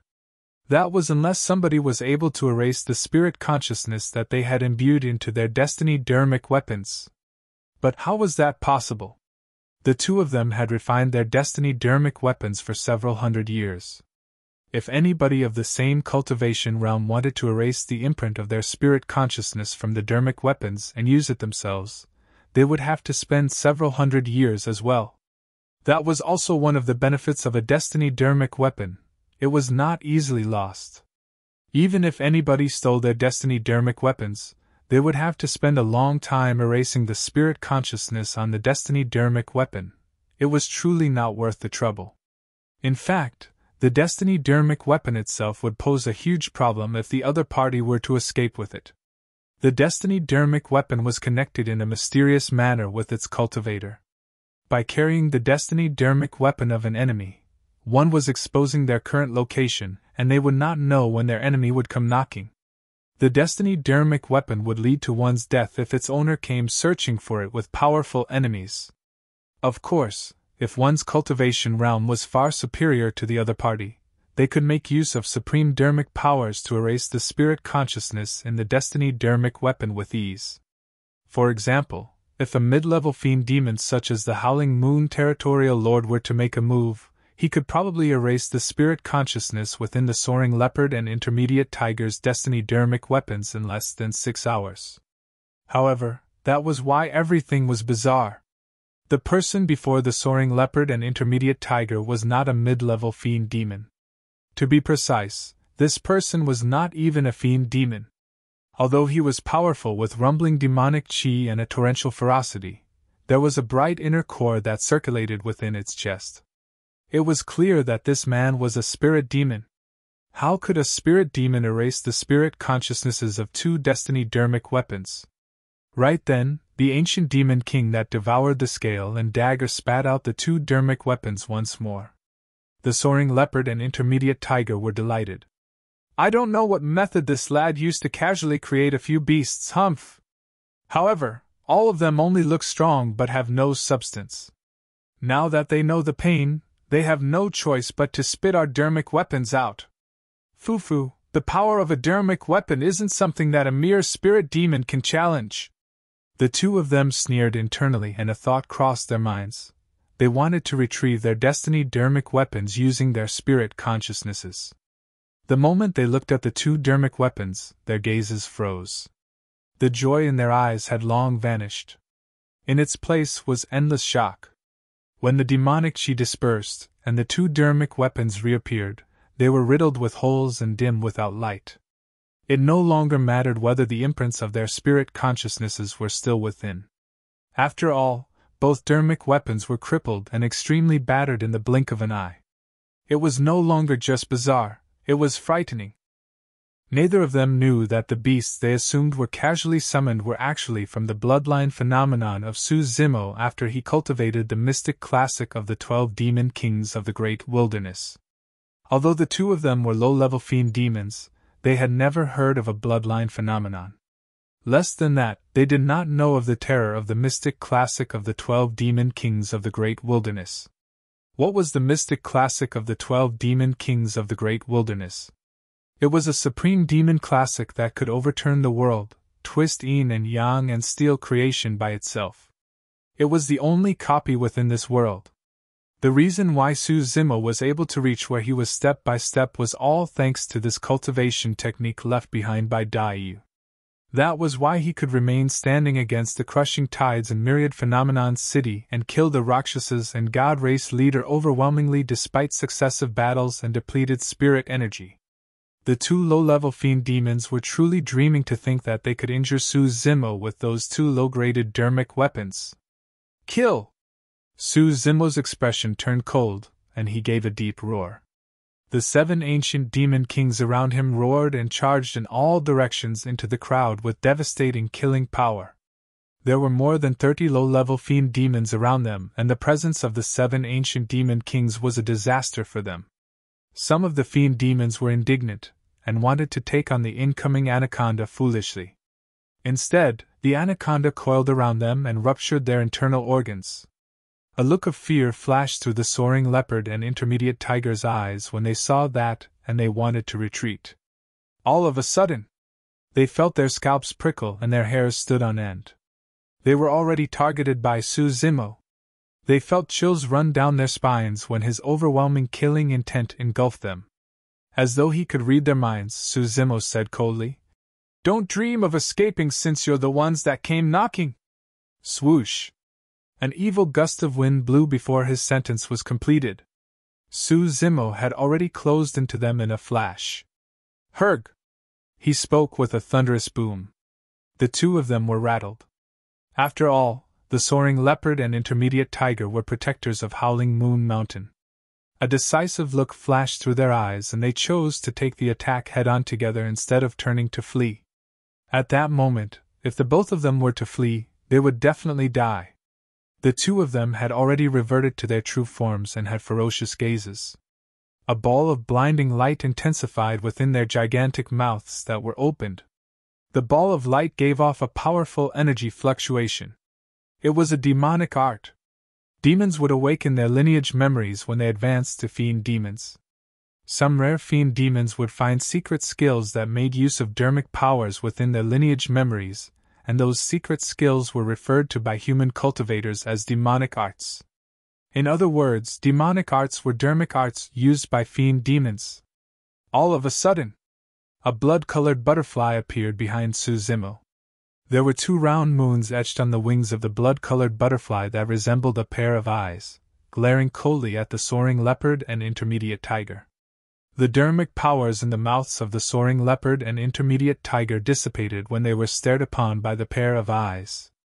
Immediately after, the wings of the blood butterfly flapped gently. Bang! Bang! There were 2 dull thuds.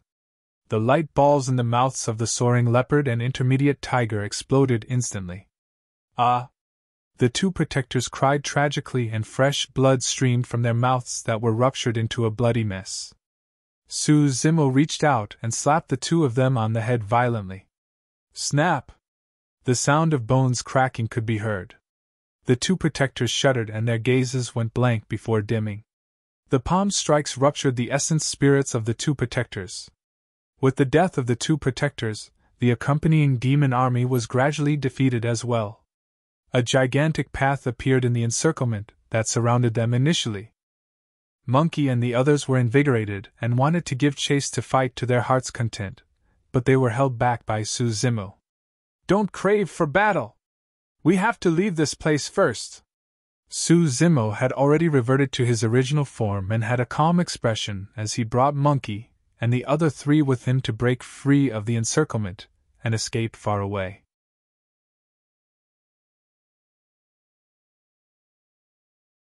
Chapter 800 Nowhere to Hide. Chapter 800 Nowhere to Hide. Dangers lurked everywhere within the forest. The blood stench of this place would definitely attract even stronger demon beasts. They would only be stuck in danger if they were caught up with the other demon beasts. Right now, they were only spirit demons.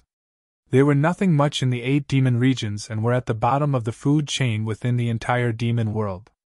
No matter how many trump cards Suzimo had and how strong he was, he could not defeat mid-level fiend demons.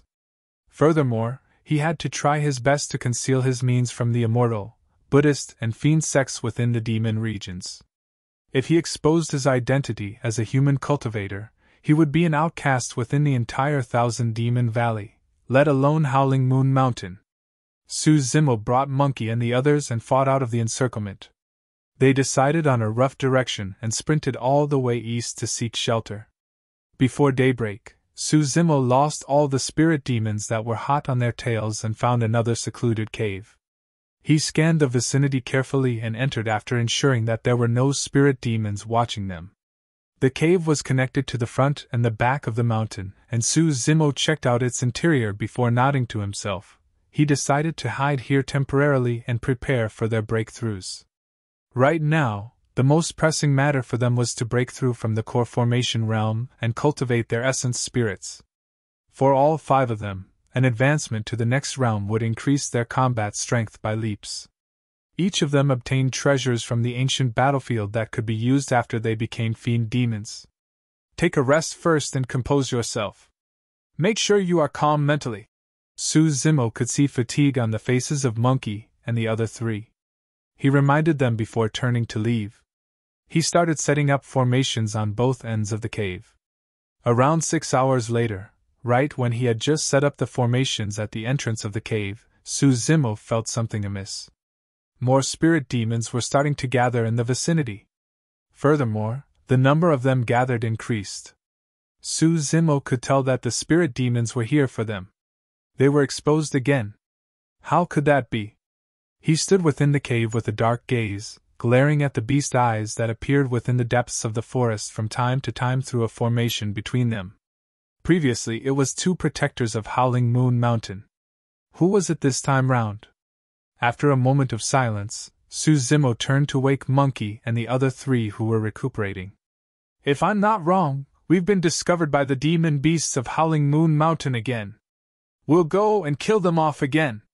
The spirit tiger waved his fist with confidence. However, this time round, the prideful Monkey said nothing. Suzumo continued.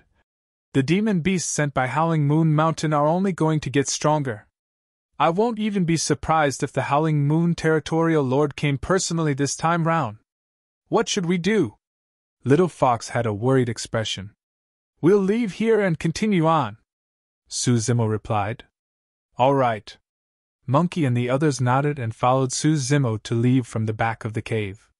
They were on jitters throughout the entire journey. It was no wonder why the Thousand Demon Valley was one of the 8 demon regions.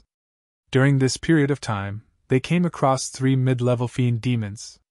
Thankfully, Suzumo's spirit perception alerted them to it so that they could avoid the mid-level fiend demons.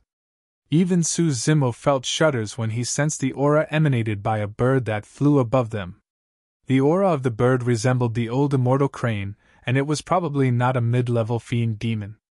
There was a high chance that it was a high-level fiend demon and an overlord. There was naturally no way they could hide their tracks from the bird. However, the bird merely glanced at the 5 of them indifferently. As though it could not be bothered because their cultivation realms were too low, the bird did not stop and just flew over them. They could come across similar situations at any moment. In other words, the 5 of them had to take on the risk of being devoured by stronger demon beasts at any moment if they wanted to cross the demon region. Before long, Suzumo located yet another ideal spot for hiding. A cave was hidden behind a waterfall, and it was extremely spacious within. Although the running sound of the waterfall could be heard, that could be resolved easily with a sound barrier formation at the entrance of the cave. Suzumo felt relieved when he entered the place with Monkey and the others. After another 6 hours, just as Suzumo was halfway through with his array formation setups at the cave entrance, his ears twitched and he listened intently. A moment later, he rose with a cold glint in his eyes. They were discovered again. Demons had caught up to them here. Suzumo recounted carefully through his mind and was certain that they were not followed the entire time. There were no spirit demons that caught sight of them in the vicinity as well. Yet how were they exposed once again? What went wrong? Signs of exhaustion could already be seen on Monkey, the spirit tiger, Ching Ching and Little Fox's faces. They had not rested the entire time after they left the ancient battlefield and were tired from running for their lives. If this continued on, Monkey and the others wouldn't be able to hang on even if Suzumo could. Suzimo frowned with a dark expression. They no longer had any place to hide. They were in a predicament the moment they entered the Thousand Demon Valley, and the situation was worse than he had imagined. Did they really have to fight with their lives? Suddenly, Suzimo's heart skipped a beat, and he spun around furiously to glare at the ground not far away. His muscles tensed up and he was ready to strike at any moment. Although Monkey and the others could not sense it, he could vaguely sense vibrations deep underground. Somebody was here. Something was not right. Suzimo focused his gaze and sensed carefully with an odd look in his eyes. Before long, a tiny mud bump popped up on the ground. Immediately after, the mound opened up and a shifty head with sleazy, tiny eyes popped out and scanned the place in a furtive manner. The pair of eyes roved onto Suzimo's body and froze. Their eyes met. Indeed, it's you. Suzimo gave a fake smile. The thing that burrowed out of the mound was the gigantic rat that brought them here from the ancient battlefield. Suzimo's group clashed against the 3 fiend demons the moment they arrived. Initially, the rat was on the side of the 3 fiend demons. Later on, when it sensed something amiss in the situation after the battle broke out, it disappeared. To think that it would come knocking. Brothers, I'm so sorry. The rat was half buried in the mud and said in an embarrassed manner, I didn't expect something like this to happen after bringing you guys to the Howling Moon Mountain. Monkey and the others woke up as well. The spirit tiger could not help but sneer when he recounted the way the rat looked when it stood on the side of the 3 fiend demons. Are you here because you have a death wish? And then no! The rat was shocked and a large part of its body fell back into the hole. It merely revealed half of its head, as though it was ready to escape at any moment, and laughed bitterly. The situation was pressing back then. I had no other choice. Just as the spirit tiger was about to mock it, Suzimo waved it off and asked indifferently, What are you here for? How did you find us? Cough. The rat coughed gently. Actually, your location has been exposed. Obviously. The spirit tiger pouted his lips. Even an idiot knows that we've been exposed since you're here. Brother Batian, do you know how you guys were exposed? The rat asked. Suzimo's eyes shimmered and he looked at the rat silently, awaiting its answer.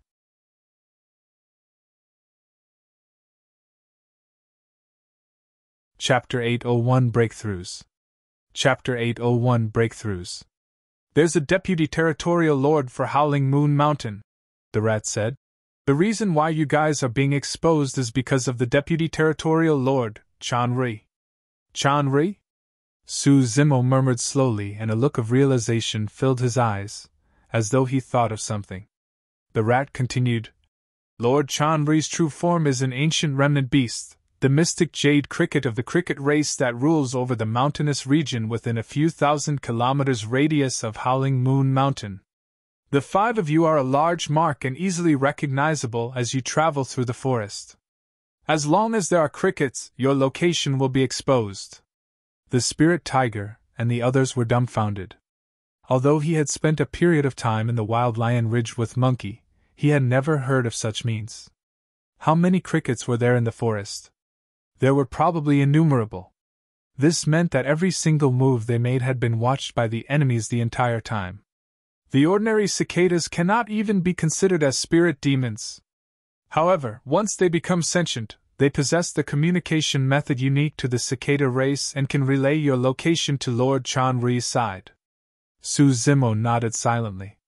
There was no mistake. Back when they were hiding in the first cave, Suzimo already felt something odd when he heard the crickets outside the cave. He felt that something was amiss, as though they were being spied on, but he could not put his finger to it. Now, he knew where the problem was. What should we do? Little Fox was worried. According to the rat, they had been spied on the entire time and would be discovered no matter where they were. There was nowhere for them to hide. After all, there were crickets everywhere in the forest. The best way is to leave the radius of Howling Moon Mountain temporarily, Suzimo said deeply. Once we break through from the core formation realm and cultivate our essence spirits to become fiend demons, we can hide our aura and change our appearances. Those crickets won't be able to recognize us even if we return here. Brother, you sure are smart. You're absolutely right. The rat complimented him hurriedly. Ching Ching furrowed her brow. However, we know nothing about Howling Moon Mountain. If we move without any direction, we'll be caught by that Chanri person before we even leave Howling Moon Mountain. Su Zimo did not reply and merely turned to look at the rat with a fake smile. The spirit tiger's heart stirred and his gaze turned fierce as he said threateningly, "Rat, take us out or, humph!" The rat broke out in sweat and said hurriedly, "Don't get worked up, Brother Batian. The reason why I'm here is to present you guys with a map of Howling Moon Mountain." The rat threw out a map made of beast hide as it spoke. However, it did not come personally and half of its body was still hidden in the hole, as though it was ready to escape at any moment, afraid that the spirit tiger might capture it. Su Zimo picked up the map and gave it a rough glance. Apart from the terrain, the map even possessed some information about the territories nearby Howling Moon Mountain. This was way too important to them. With this map, they could easily choose a nearest direction and method to leave Howling Moon Mountain. Previously, they sprinted eastwards the entire way. If they continued in that direction, they won't be able to leave Howling Moon Mountain even after half a month. However, after checking with the map, they could escape from this place within a couple of days if they changed directions and headed to the south. Rat, this map isn't fake, is it? The spirit tiger looked askance at the rat and asked, "Why are you so kind as to come such a long distance just to help us?" Su Zimo was also watching the rat when the spirit tiger asked the question. The spirit tiger's worries were not unfounded. The rat rubbed its palms together and said embarrassedly, "I brought you guys here and I truly feel bad for everything that happened later on. We don't owe one another anything else after I give you this map." Su Zimo was relieved. There was no hint of panic in the rat's eyes. It did not seem like it was lying. "Since that's the case, let's move now." Su Zimo could sense that the number of spirit demons gathering were increasing. They won't be able to escape if this carried on, and Chan re-arrived with more fiend demons. Before departing, Su Zimo turned and looked at the rat. "Won't you be implicated for giving us the map?" "I'm fine." The rat waved it off. "I found this place through my own capabilities as well. As long as you guys don't tell, nobody will know that I gave you the map. Farewell, see you again." Su Zimo led Monkey and the others out of the waterfall and fled into the distance. "We had better not meet again." The rat looked at the direction where Su Zimo's group departed and murmured. It burrowed into the hole and vanished in the blink of an eye. 3 days later. The Black Sand Ridge was also a territory that was side by side to Howling Moon Mountain. The name of its territorial lord was the Black Sand Monster, and its true form was unknown.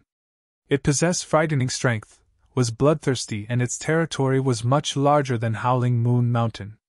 At this moment, Su Zimo's group located a secluded cave at the intersection of Black Sand Ridge and Howling Moon Mountain and settled down temporarily. Once they were out of the territory of Howling Moon Mountain, they were free from the tracking of the cricket race. Su Zimo set up array formations painstakingly in the vicinity of the cave once again for safety precautions. Monkey, the spirit tiger, Ching Ching and Little Fox were cultivating within, and their conditions gradually stabilized. Slowly, they were in perfect conditions for their breakthroughs to the nascent soul realm at any moment. Su Zimo guarded the entrance of the cave motionlessly, trying his best to repress his churning inner core and the throbbing golden core in his abdomen. Suddenly, his eyes jerked open and he turned back, sensing something. The first to break through was Monkey. Monkey's aura had already begun to transform. A wisp of faint might engulfed downwards. That was heaven and earth powers. Although it was only a single wisp, it was terrifying enough. Monkey's flesh split apart, and his fur fell off. However, immediately after, new layers of flesh grew atop one another, and his entire body became taller and stronger. The transformation process of a body was extremely painful. Monkey's body quivered the entire time. However, he had a proud expression and did not make a single peep of sound. The aura led the spirit tiger's body to change as well. Roar! Suddenly, the spirit tiger let out a roar and reverted to his true form. A series of crackling sounds could be heard from within his body as it expanded and his muscles swelled. Caw! Ching began her breakthrough after the spirit tiger. Her breakthrough triggered the bloodline of the Baifeng that was within her body, and her body blazed with a light green flame. Her aura intensified continuously. Little Fox was the last to break through. It was different from Monkey, the spirit tiger, and Ching. Little Fox's breakthrough created the least commotion, and a pink mist shrouded her body. Steam rose with a faint fragrance that could bewitch one's mind. Su Zimo watched fixedly with a nervous expression. A breakthrough of the core formation realm to cultivate an essence spirit was equivalent to communicating with heaven and earth and advancing instantly. It was a heavenly defying act that was extremely dangerous. Throughout history, there had been countless people who died at this stage, be it demons or human cultivators. If one failed the breakthrough process from the Foundation Establishment realm to the Golden Core realm, their spirit meridians would be snapped and their spirit energies would disperse entirely. However, they had a chance to live as mortals. But a failure in advancement from the core formation realm to the nascent soul realm would result in instant death. An unknown period of time passed. The auras around Monkey, the spirit tiger, Ching and Little Fox gradually stabilized and their furrowed brows became relaxed as well. A tremendous amount of life force surged from within their bodies. Su Zimo knew that the four of them had already become fiend demons. Next, it was his turn.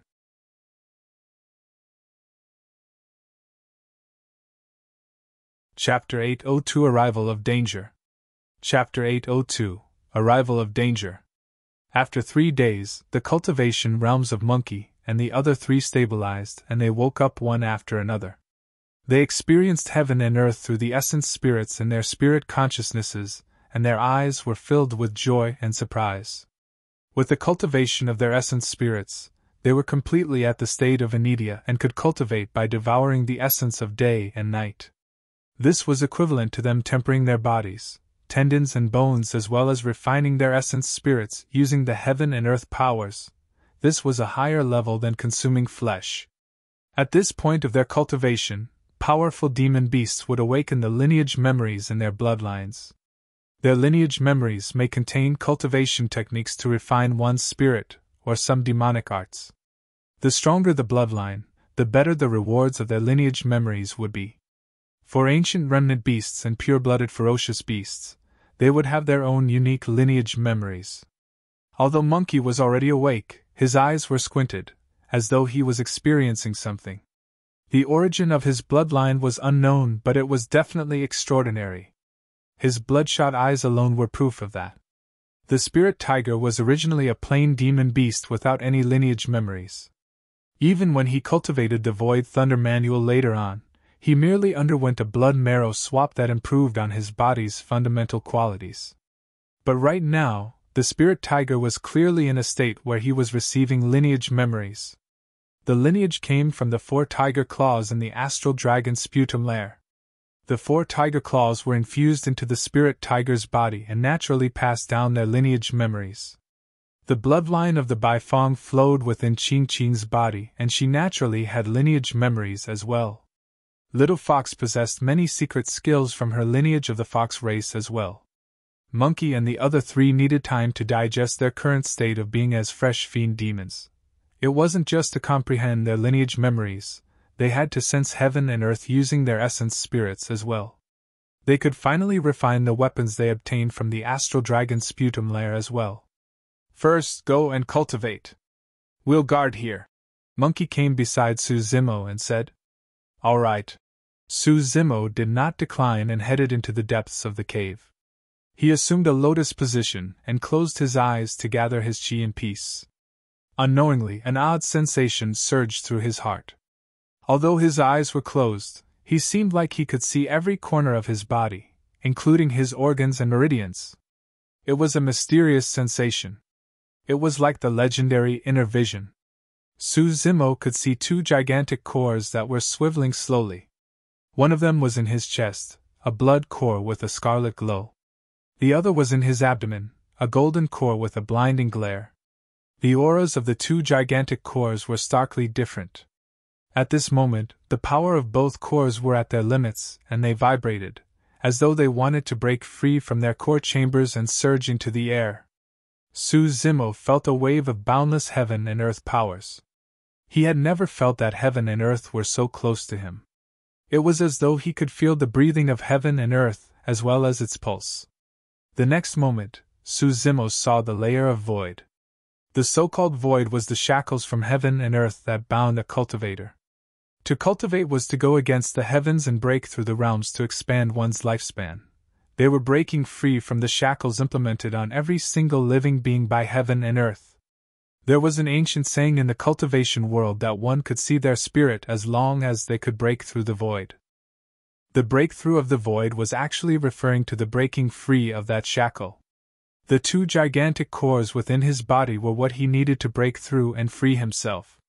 Zimo no longer repressed himself. His inner core transformed into a streak of blood light, and his golden core turned into a streak of golden light.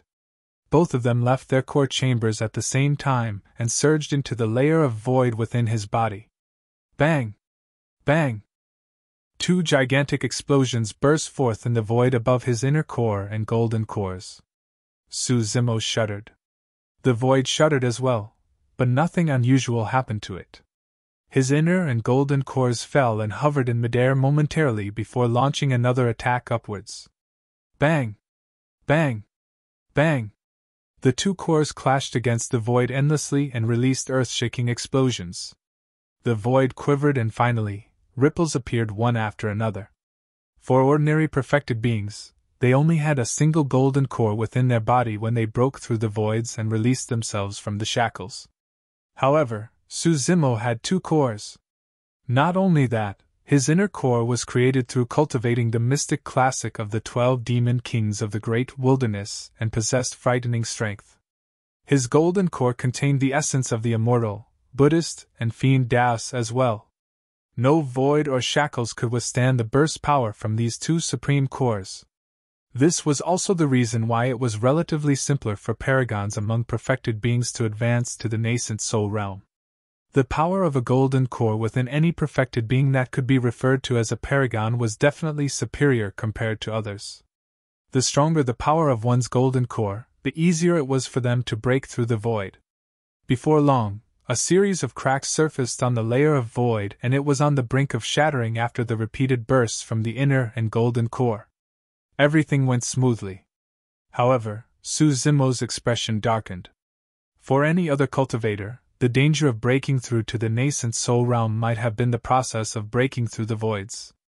After all, it would be a failure if they could not break through the layer of void and their golden cores would rupture internally, leading to their deaths.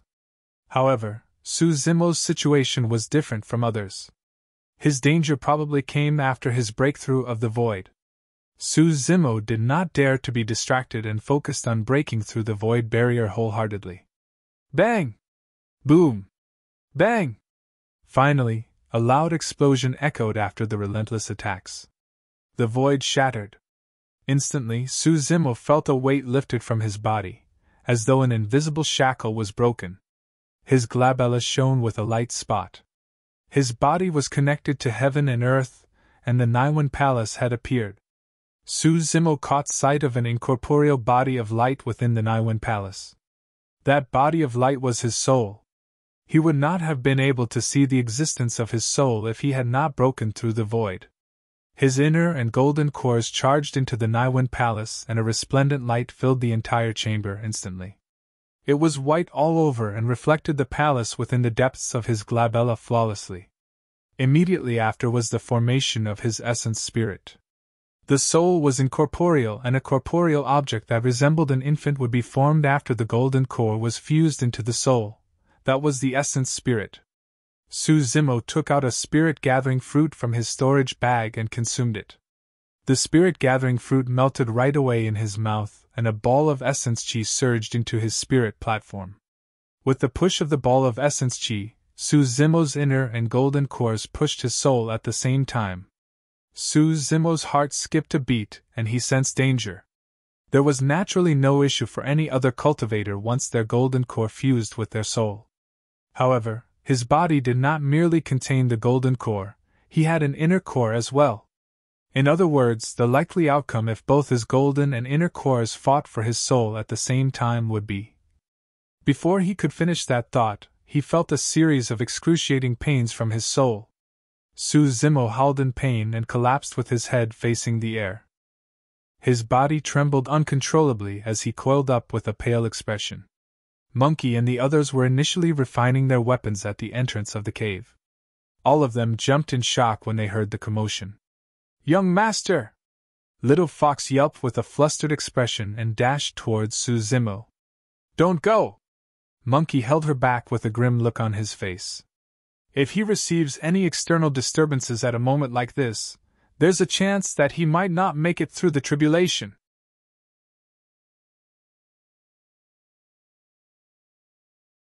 Chapter 803 8th Demon King.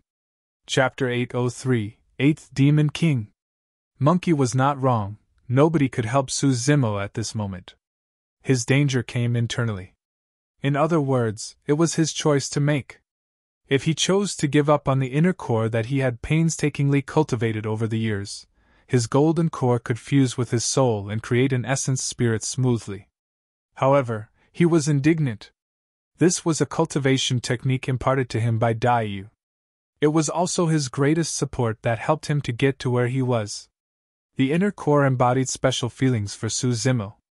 That was the reason why he had never wavered or considered giving up his inner core despite the damnations of the world, insults of outsiders, and the infamy of being someone from a foreign race. Similarly, he could form an essence spirit if he gave up on his golden core and fused the inner core with his soul. However, that would mean that Zemo would become a demon fully. He was unwilling to do that as well. Under those circumstances where his soul was being fought for by two supreme cores, it was extremely treacherous and his soul could shatter at any moment. Zemo could not be bothered any longer and took out spirit-gathering fruits from his storage bag, stuffing them into his mouth mindlessly. At most, 2 spirit-gathering fruits were required for cultivators to form their essence spirits. There would be no effect even if more were consumed. However, Zemo couldn't care less at the moment, and took out all the spirit-gathering fruits in his storage bag, stuffing them into his mouth. He knew that nothing else mattered if he could not get through this ordeal. The spirit-gathering fruits turned into streams of essence chi and surged right into his spirit platform. His inner and golden cores fought even more intensely. The illusory ball of light in his spirit platform was gradually ripped into two by the different powers, and Zemo almost passed out when the pain seared into the depths of his soul. The split of his soul caused a swift deterioration in the life force within his body. Any missing part of his soul would pose a huge problem to his body. Much less the fact that his soul was ripped into two right now. Zemo's consciousness gradually sank into the endless abyss continuously. Right then, a spark lit up in the dark abyss. It was a flower that burned with flames. It was the Soraka flower Daiyu left behind for him.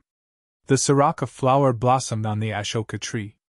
The Ashoka tree was one of the 3 sacred trees of Buddhism. Legend has it that Buddha was enlightened beneath the Ashoka tree. The robust life force contained within the Soraka flower was the very thing that allowed Zemo's golden core to recover completely back then. Now that his life was hanging on a thread, the Soraka flower had reappeared.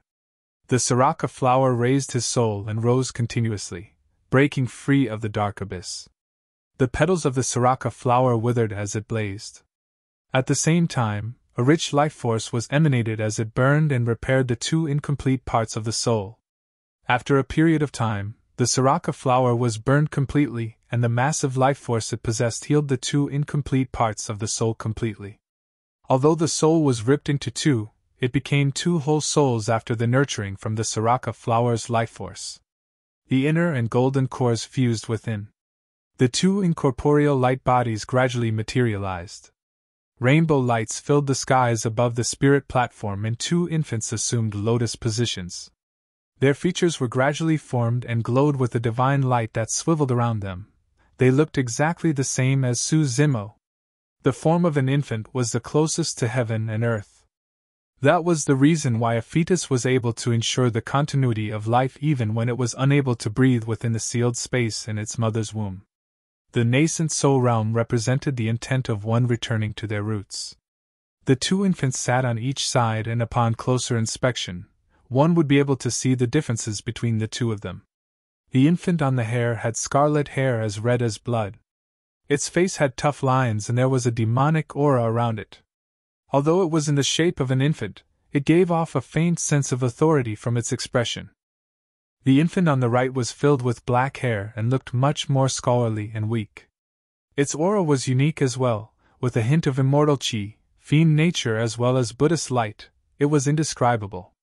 The infant on the left was formed by the inner core. The infant on the right was formed by the golden core. Success. Although the Soraka flower had dispersed, Suzimo had managed to cultivate to the nascent soul realm successfully. Furthermore, there were two infants in his spirit platform. The scarlet-haired infant took the lead and controlled the spirit platform to hold the fort of the Naiwen Palace. Suddenly, Suzimo's aura changed and his initially black hair gradually turned into the color of blood. It was extremely sinister, as though his hair was injected with fresh blood. Suzimo's heart skipped a beat. Tiny scales appeared one after another on the scarlet-haired infant's body, and lined its body completely. Two horns popped up on its head, and the aura it gave off became extremely frightening. Along with that, a similar transformation happened on Suzimo's body. A single thought was all that was needed for Suzimo's dragonification. Thereafter, the scarlet-haired infant retreated to a corner, and the black-haired infant assumed a lotus position in the middle of the spirit platform.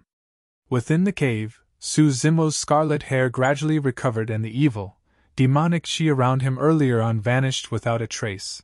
He looked like he did not belong to the mortal realm. Monkey and the other three surrounded Suzimo and looked at him with dumbfounded expressions.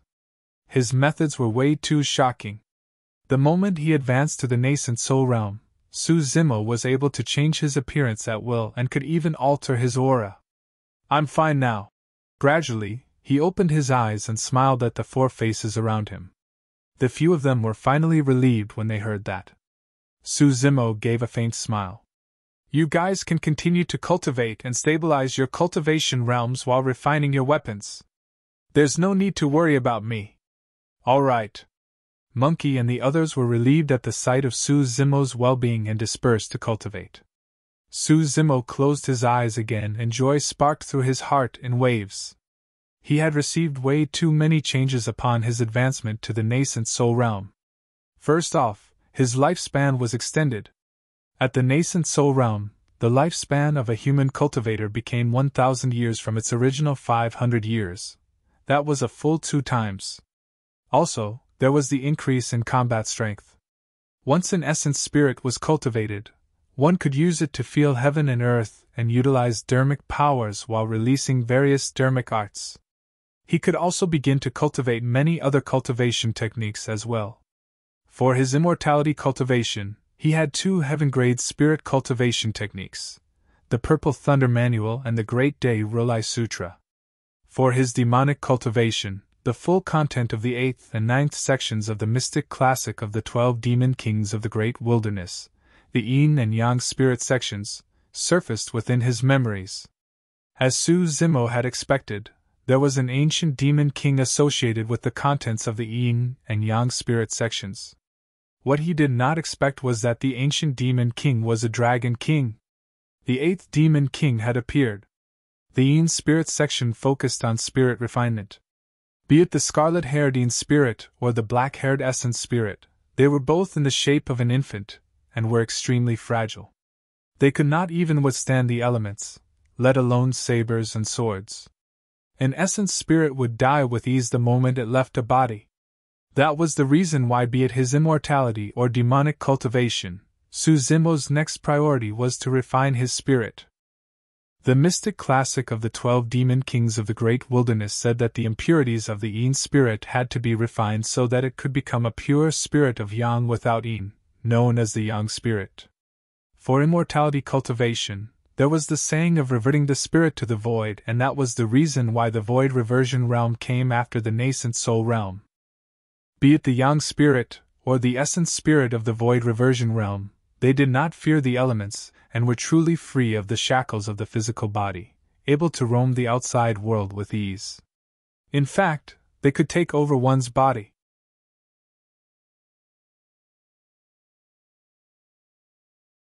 Chapter 804 Imminent.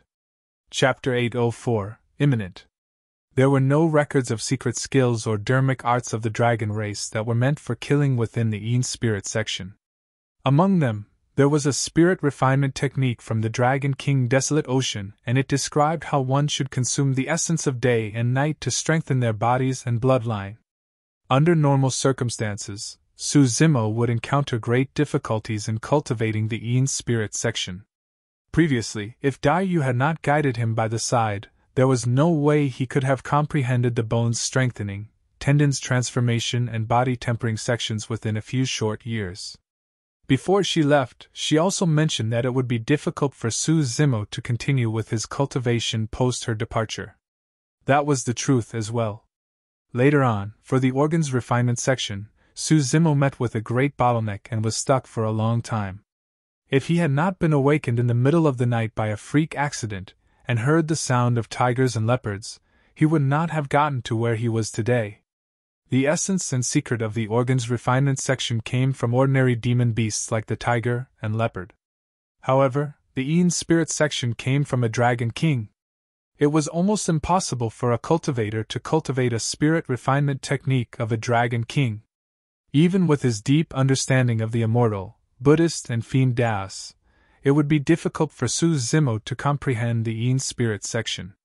However, through coincidence, Su Zimo once consumed half a dragon egg, cultivated the ancient dragonification art later on, and consumed a dragon's blood for 20 years to cultivate the illumination dragon eye. The bloodline of the dragon race was already fully fused into his body. Right now, Su Zimo could be considered as a half-being from the dragon race. It was not difficult for him to understand everything that was stated in the Yin spirit section. Furthermore, he would require less effort to cultivate the Yin spirit section. Although Daiyu was divinely and her methods were extraordinary, even she might not have expected this outcome all those years ago. Right now, the scarlet-haired Yin spirit sat within Su Zimo's spirit platform and controlled his body. Su Zimo waved his hand and a mirror made of water was formed. Within the mirror, he saw his scarlet hair and a pair of eyes that shone with a demonic glint. He looked extremely evil. Although he was in the form of a human, there would be no fiend demon that would doubt his identity. Su Zimo nodded to himself with a satisfied expression. His current appearance was more suitable for him to roam the Thousand Demon Valley, and would save him a lot of trouble. "Young master, are you all right?" Little Fox rushed over and asked concernedly when she saw that Su Zimo was awake. "I'm fine." He gave a gentle smile. "You guys continue to cultivate. Don't worry about me. I told you guys that first will definitely be fine." The spirit tiger laughed and was relieved. "Easy to say on hindsight." Monkey pouted and walked to the side as he continued to cultivate. All of them had just formed their essence spirits, and became fiend demons. There were many things that they had to familiarize themselves with. They did not only have to be familiar with the changes in their bodies, they also had to refine their weapons. A rusty, long rod was propped in front of Monkey. It towered into the skies and was even taller than him.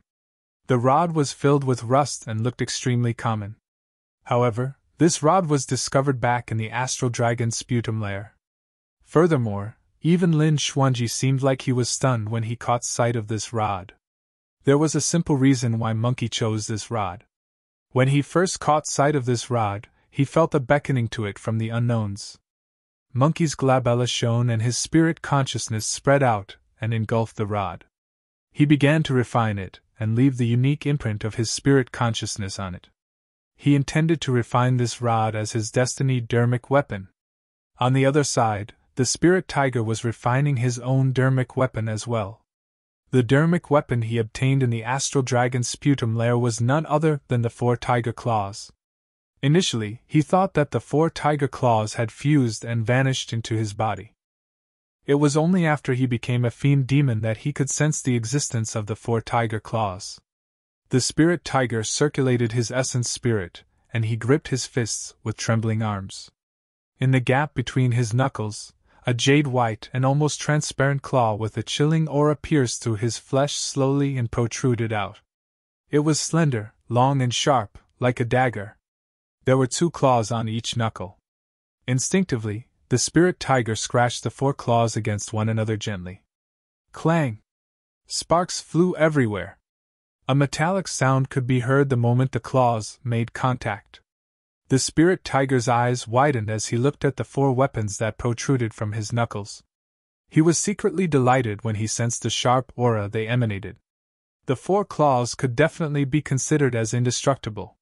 Furthermore, the 4 dermic weapons were fused perfectly with his body, and he could use them like a part of his body. He could naturally unleash his combat strength to its greatest potential. An azure green feather fan hovered in front of Qing Qing. Through the augmentation of her essence spirit, flames burned around the feather fan and refined it continuously. The fan shone with a pure jade green color. The reason why she chose this fan was because the feathers on it were taken from a Baifeng. Half of the bloodline that flowed within Qing Qing's body came from a Baifeng as well. There was nobody more suitable than her to use the azure green fan. Monkey and the other 3 all had different methods of refining their dermic weapons. Right now, a pitch-black umbrella hovered above Little Fox's head. She had a grim expression and would look up from time to spit out a trail of powder with a faint fragrance. The powder enveloped the pitch-black umbrella and left an imprint of her essence spirit. Crack! Crack! Crack! Right then, a cracking sound echoed throughout the cave as though something was shattered. Monkey's heart skipped a beat, and he glared at the rod before him with a bright gaze. The cracking sound came from the rod before him. After the continuous refinement of his essence spirit, something finally happened to the rod before him. A large pierce of rust cracked apart, and a blinding, golden light shone from within and spread slowly. Instantly, the golden light suppressed the auras of the spirit tiger's claws, Qing Qing's azure green fan and Little Fox's pitch-black umbrella. Even the array formation set up at the cave entrance could barely contain the blinding golden light. The golden light surged into the skies. Swoosh! The piece of rust on the rod finally fell and revealed the golden body of the rod. The golden light gradually dimmed. A small word was etched on the spot where the rust fell off.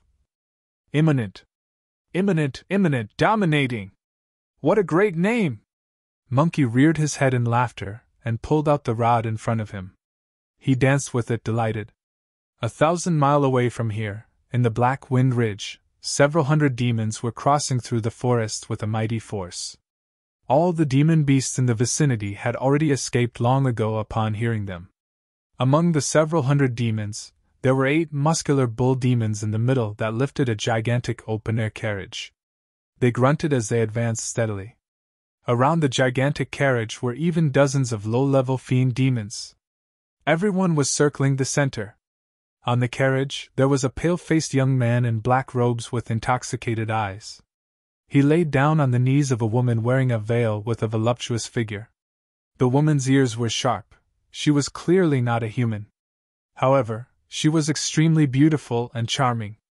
She held a bunch of grapes that resembled green jade pearls with her left hand and smiled as she fed them to the black-robed young man. Thereafter, she sipped a mouthful of wine and leaned forward slightly before kissing the black-robed man on the lips. She stuck out her tongue gently and allowed the wine to flow through. The man had an intoxicated expression as he enjoyed himself, savoring the fragrant aroma of the woman. All of a sudden, a golden light appeared in the distant skies and vanished instantly. The black-robed man's eyes opened up and shone brightly. There was no hint of intoxication at all. He looked over and curled his lips, grabbing the woman on the chest fiercely as he said in a relaxed manner, "Let's go check things out."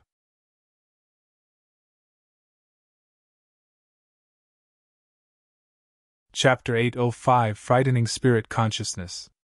Chapter 805 Frightening Spirit Consciousness. within the cave. Monkey was excited and gripped Imminent with both hands as he danced in a lively manner. After images of the rod appeared everywhere in a dizzying manner. Although the commotion caused by Imminent was significant, Suzimo did not notice it. At that moment, he was completely immersed in his cultivation. After he advanced to the nascent soul realm, changes were happening to his flesh, tendons, bones, bloodline, and organs.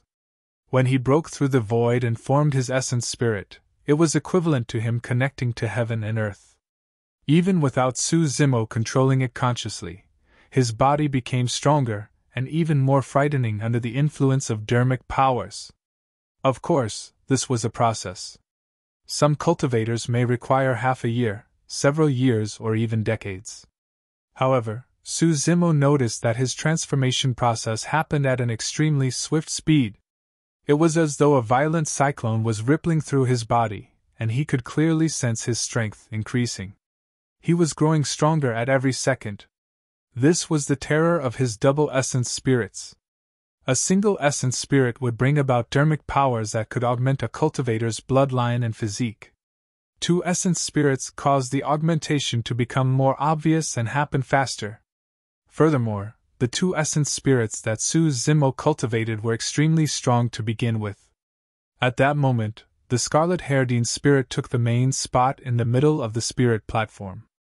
The black-haired essence spirit assumed a lotus position in the corner.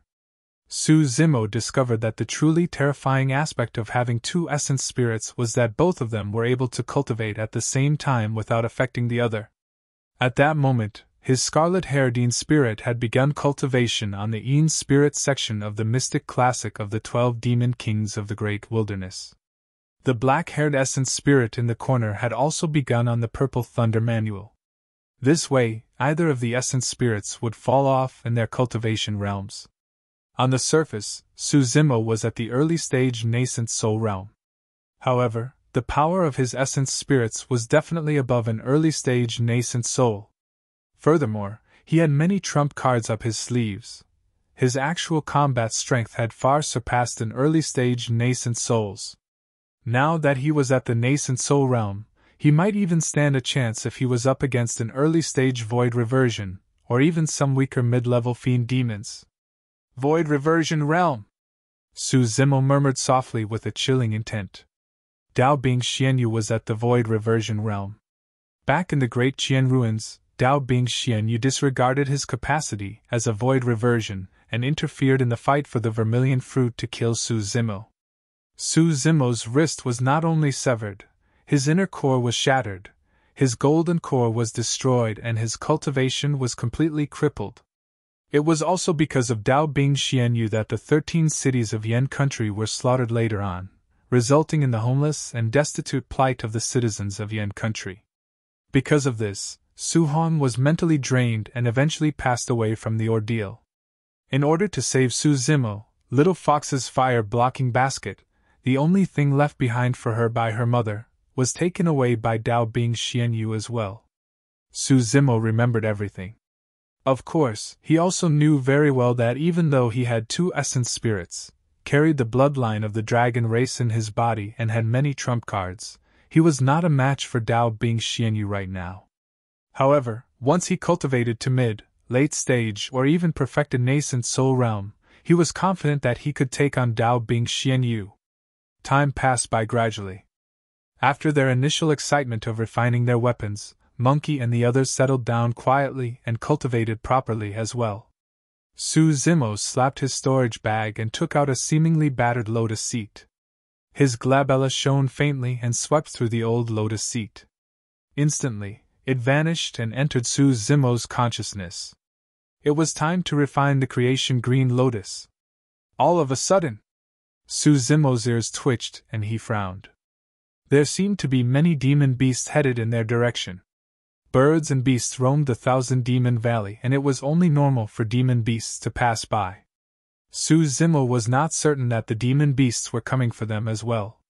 Furthermore, the demon beasts were clearly from the Black Sand Ridge. There shouldn't be any feud between them and Black Sand Ridge. What was the background of these demon beasts? With that, Suzimo cast a mysterious energy from his glabella with a single thought, and it spread outside like a water ripple. He froze momentarily and was instantly enlightened. If he was not wrong, that should be the spirit consciousness that came with his cultivation of an essence spirit. If the five senses of the body were sight, sound, smell, taste, and sight, the spirit consciousness was a sense of the essence spirit. Although it was only a single sense, it encompassed the uses of the five senses. Although Suzimo was blocked by the cave and could not see everything that was going on outside, he could sense everything outside the cave using his spirit consciousness. His spirit consciousness could even sense an ant crawling beneath the mud within a radius of 5 kilometers. It was a mysterious sensation. Through the sense of his spirit consciousness, Suzimo could clearly see how the ant looked like and every single hair on its feelers and legs. The five senses existed innately, and could be found even in Immortal. Because of that, there were many restrictions for the five senses. For example, a single leaf could block one's vision. However, the spirit consciousness faced no issues of the sort. Spirit consciousness resembled flowing water that penetrated every single pore.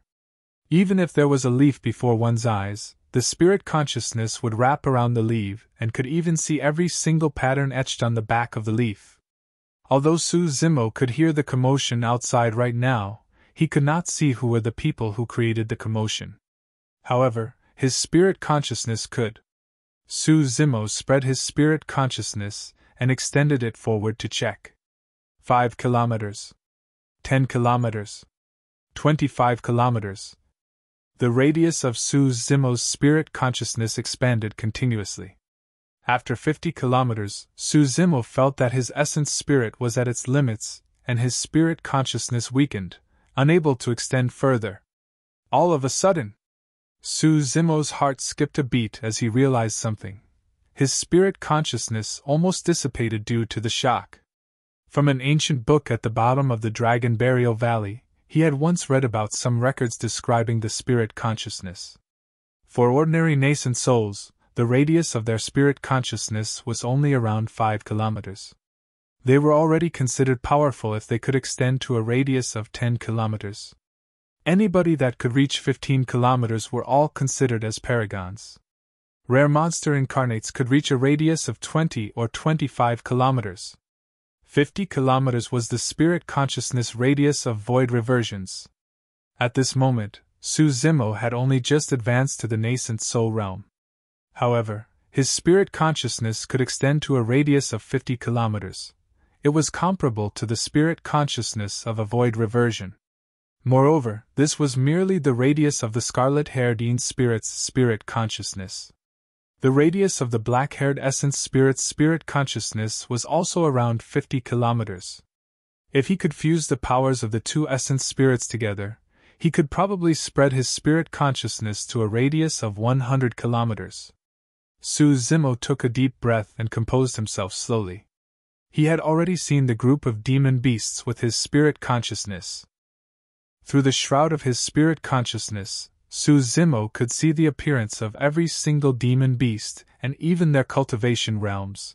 He could even sense the aura they emanated. He caught sight of the merrymaking black-robed young man seated in the carriage in the middle of the many demon beasts. The black-robed young man seemed to be shielded by a barrier that Suzimo's spirit consciousness could not penetrate. He could not see the background of the black-robed young man either. When Suzimo swept past the black-robed young man, the latter seemed to have sensed something. Clarity returned to the black-robed young man's eyes as he glanced over to this side in a seemingly casual manner. Thereafter, he looked at the woman beside him with an intoxicated gaze and said lustfully, "Beauty, drink! Drink!"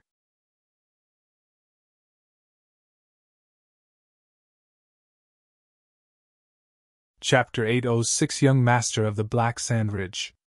Chapter 806 Young Master of the Black Sand Ridge. The black-robed young man seemed like he was completely immersed in merrymaking with the woman beside him. A moment later, when the spirit consciousness that shrouded him faded like the ebbing of a tide, the black-robed young man suddenly sat upright.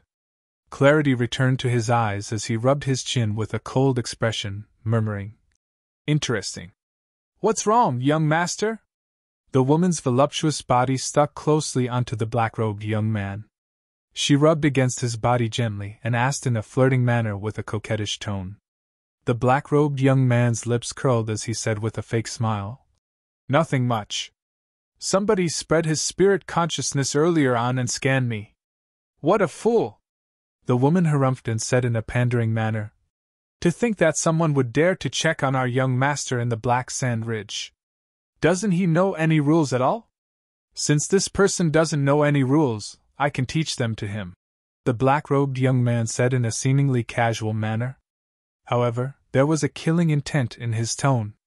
"Protector Sure, Protector Cha." Here. Two low-level fiend demons beside the black-robed young man appeared in a flash. The black-robed young man spread open a map and marked out a location before saying in a deep voice, "Bring some men over quickly and surround this place first. Don't let anyone go." "Understood." The two protectors brought more than 10 fiend demons with them and shuttled through the forest with their movement techniques, charging at full speed. The black-robed young man sat on his carriage and headed in the direction idly. An hour later, the black-robed young man's group arrived at the destination in a grand manner while Protectors Sure and Cha rushed to his side.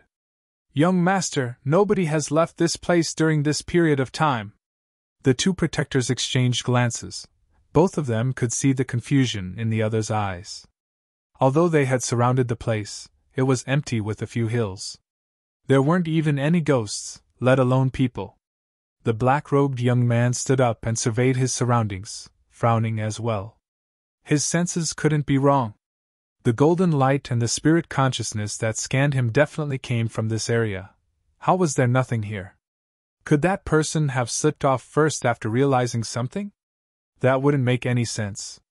The black-robed young man's expression darkened. He did not express any hostility or killing intent when the unknown spirit consciousness scanned him. Could that person have been so cautious to flee right away? The black-robed young man's glabella shone and he spread his spirit consciousness in a radius of 500 meters. He scanned repeatedly and tried to seek for clues. Although Protectors Sure and Cha were expressionless as they stood upright with their hands by their side, both of them cursed internally. They had scanned the area a few times earlier on, and there wasn't even an ant around, let alone a person. A moment later, the black-robed young man retracted his spirit consciousness and looked at the foot of a hill not far away. A mocking look flashed through his eyes as he said in a leisurely manner, "Come on out.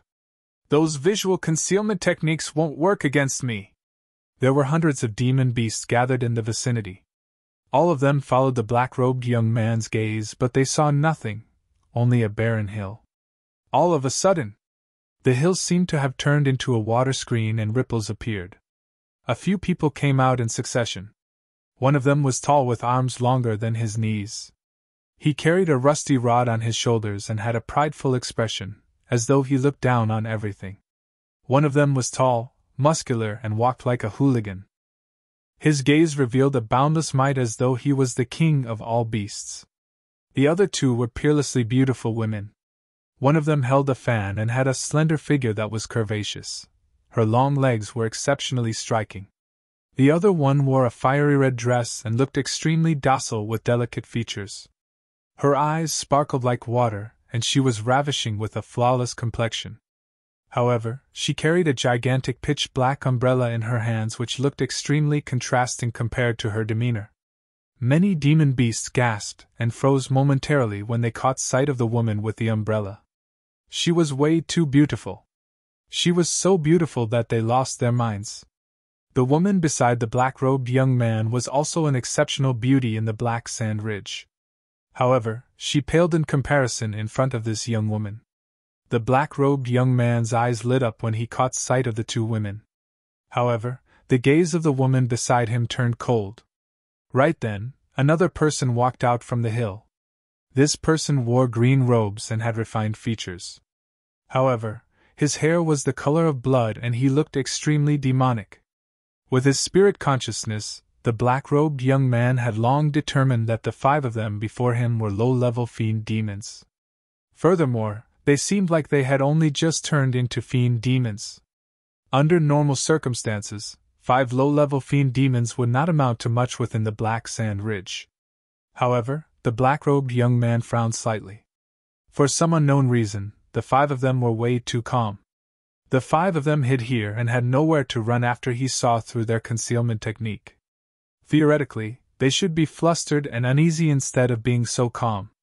The gaze of the black-robed young man eventually settled on the young man with blood-red hair. Although this person was also a low-level fiend demon, the black-robed young man could not see through him. His spirit consciousness was blocked by an invisible barrier when it reached this person. He could not even see what the true form of this person was. The black-robed young man could roughly tell that this scarlet-haired young man should have been the one who scanned him with the spirit consciousness earlier on. The group of them were naturally Suzimo, Monkey and the others. Suzimo was sizing up the black-robed young man as the latter glared at him. He could naturally tell that this black-robed young man was the most troublesome to deal with among the hundreds of demon beasts. The reason why they were not surprised or panicked when they were discovered was because they had no intention to hide to begin with. Otherwise, Suzimo would have led everyone else and left before the black-robed young man arrived. Although they were only in the Thousand Demon Valley for slightly more than 10 days, the changes in their bodies were way too great. All of them were spirit demons when they had just entered the Thousand Demon Valley. But now, all of them were fiend demons. At the start, they were hunted down by many demon beasts of Howling Moon Mountain and fled frantically with nowhere to settle down. But now, they were extremely calm despite the fact that they were surrounded by a group of demons. The biggest reason why they did not leave was because there was no need to. Monkey loved to fight. He had just become a fiend demon and refined his destiny dermic weapon. He was absolutely itching to fight. How could he leave without fighting someone to the end? The spirit tiger and the others were frustrated after being hunted down as well. Now that there were people who came knocking themselves, there was naturally no way they would cower in fear. Instead, their eyes shone with excitement and fervor. What great weather! It's been a long time since I've exercised. The spirit tiger cracked his neck and stretched. Audacious! Protector Sure's gaze burned brightly as he hollered. Who are you guys? Why aren't you kneeling in the face of the young master of Black Sand Ridge? Pfft, young master, huh? The spirit tiger pouted his lips in disdain and mocked. How new? You might as well call me the young master of Black Tiger Ridge. Protector Sure was a pig that cultivated into a demon, and his brains were on the slow side. He froze momentarily when he heard the spirit tiger's words and his heart skipped a beat as he thought to himself. Black Tiger Ridge? Why have I not heard of this territory before? Judging from his stance, it's likely that he comes from a powerful background.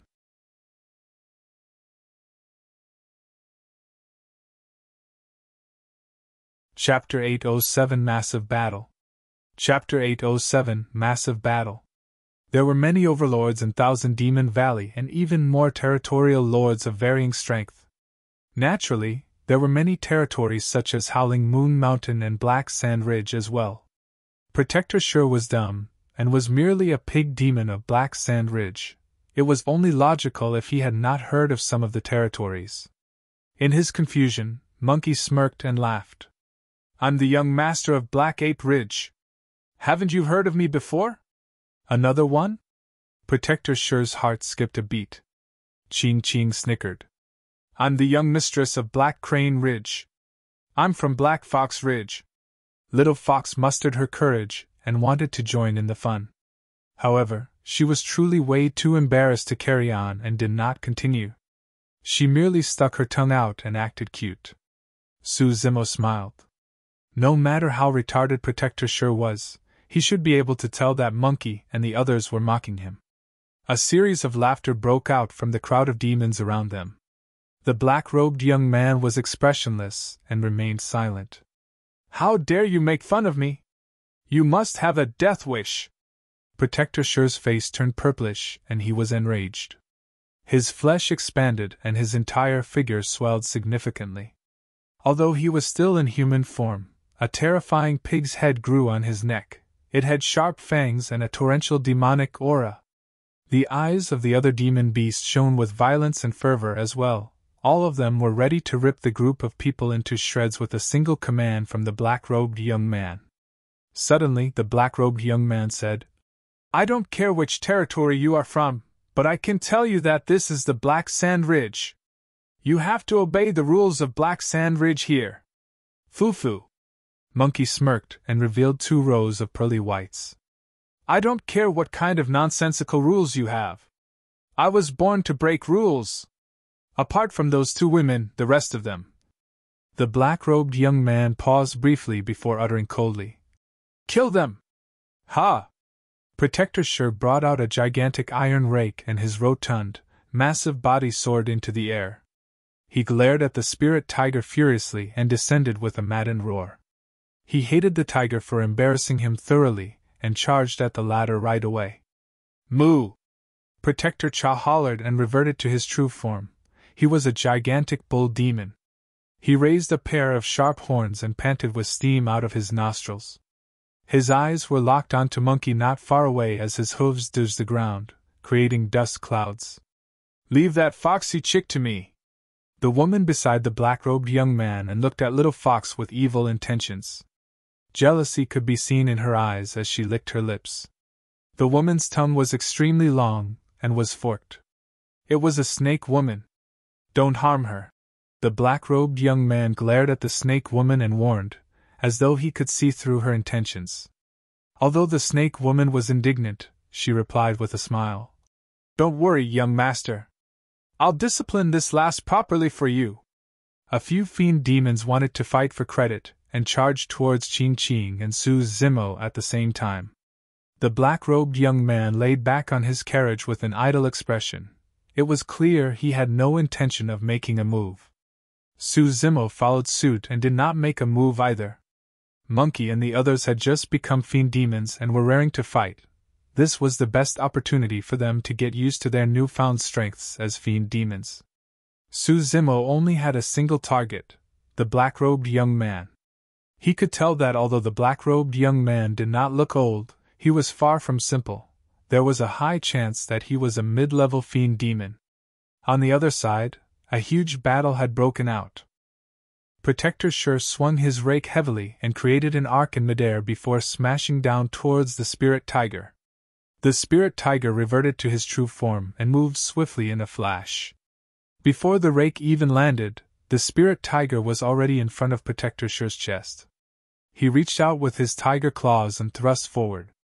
Protector Shur was alarmed. He had not expected the spirit tiger's counterattack to be this vicious. If his attack landed, he could smash the spirit tiger's head, but there was a chance that his life would be in danger as well. They would have to trade lives. It wasn't easy for me to get to the status of a protector. Why should I trade my life with yours? At that thought, Protector Shur released a tremendous amount of force and pulled back the momentum of his rake to switch tactics at the last moment. He swept the rake horizontally instead towards the spirit tiger with massive strength. Clang!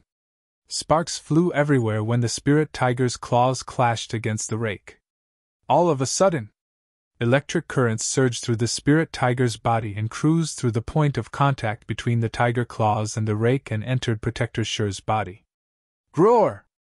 Protector Shur released a tragic cry and the pig hair on his body stood upright. He was fuming with black smoke and his flesh was charred. Hee! The spirit tiger made use of the momentum to lunge forward and thrust 10 claws viciously into Protector Shur's chest. Blood flashed. The 10 claws dug deep into Protector Shur's chest. Under normal circumstances, this would definitely be a severe injury for any demon beast.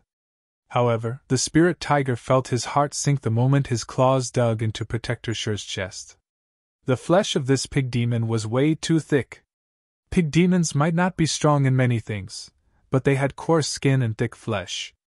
The spirit tiger's claws could not even reach the pig demon's organs after piercing in, let alone the latter's vitals. Go to hell! Protector Shur gave a menacing laugh and suddenly grabbed the spirit tiger's head with both arms. At the same time, he raised his head and a pair of sharp fangs on his lower jaw protruded upwards and pierced towards the spirit tiger's throat. The fights between demons were almost all melee combat fights that were the most dangerous and susceptible to instantaneous changes. A moment ago, the spirit tiger had the upper hand. In the blink of an eye, he was the one in danger. Before he could withdraw his claws that were dug into the enemy's chest, his body was locked, and he had nowhere to escape from the incoming fangs. All of a sudden, the spirit tiger's heart skipped a beat, and a searing pain tore through the bloodline between the gap in his knuckles. The sound of a sharp weapon tearing through flesh could be heard. Protector Sure's fangs were inches away from the spirit tiger's throat, but they froze on the spot motionlessly. The spirit tiger broke free of Protector Sure's grip and retreated backwards. Apart from 5 sharp claws on his palms, 2 more sharp daggers protruded from the gaps between his knuckles, and they were filled with blood. These 4 tiger claws were extended earlier on and pierced into Protector Sure's chest. Protector Sure's eyes were widened as he lowered his head slowly to look at the blood oozing out of his chest. The life force within his body was draining rapidly as well. With a thud, he fell onto the ground and no longer breathed. The spirit tiger's heart raced after his close brush with death. However, there was no fear within his eyes. Instead, they became even more fervent. Ha ha! He reared his head in laughter. I don't care if you're a protector, you'll still be slain by me all the same. On the other side, Protector Cha's hooves dug furiously as he raised his bull horns with a slumped head. Dust clouds flew everywhere his muscular, mighty body charged past. Even the ground quaked. This was one of the demonic arts of the bull race, the wild bull charge. At its full power and speed, it could even smash mountains. There was no low-level fiend demon that would dare to take it head-on. Monkey carried the iron rod on his shoulders and was indifferent towards the incoming bull demon. However, the scarlet glint in his eyes intensified.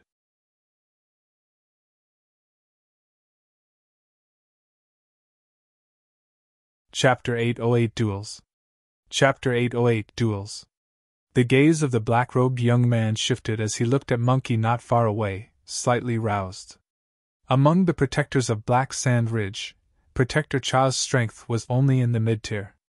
However, his wild bull charge was not something that many protectors could confront head-on.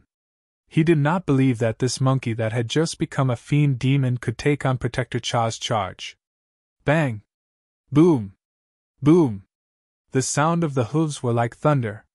Protector Cha sprinted the entire way and his force was at its limits when he closed into Monkey. Moo! He let out a maddened roar and thrust forward. Good timing! Finally Monkey moved.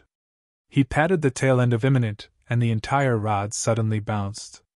Monkey gripped Imminent with both hands and swung his arms to smash down violently on the incoming bull head at the front. Imminent streaked through midair and created a series of afterimages. Bang! The 2 demon beasts clashed against one another. Immediately after, the jarring sound of bones cracking echoed. Right in front of everyone, Protector Cha's head was smashed into the ground by Monkey's rod and brain juices and blood splattered everywhere. Even his essence spirit was destroyed by Monkey's rod smash, and he died on the spot. All the demons were in an uproar. None of them expected 2 protectors of Black Sand Ridge to die the instant they exchanged blows. Many demon beasts that were charging forward staggered in their tracks. Crack! Crack! Crack!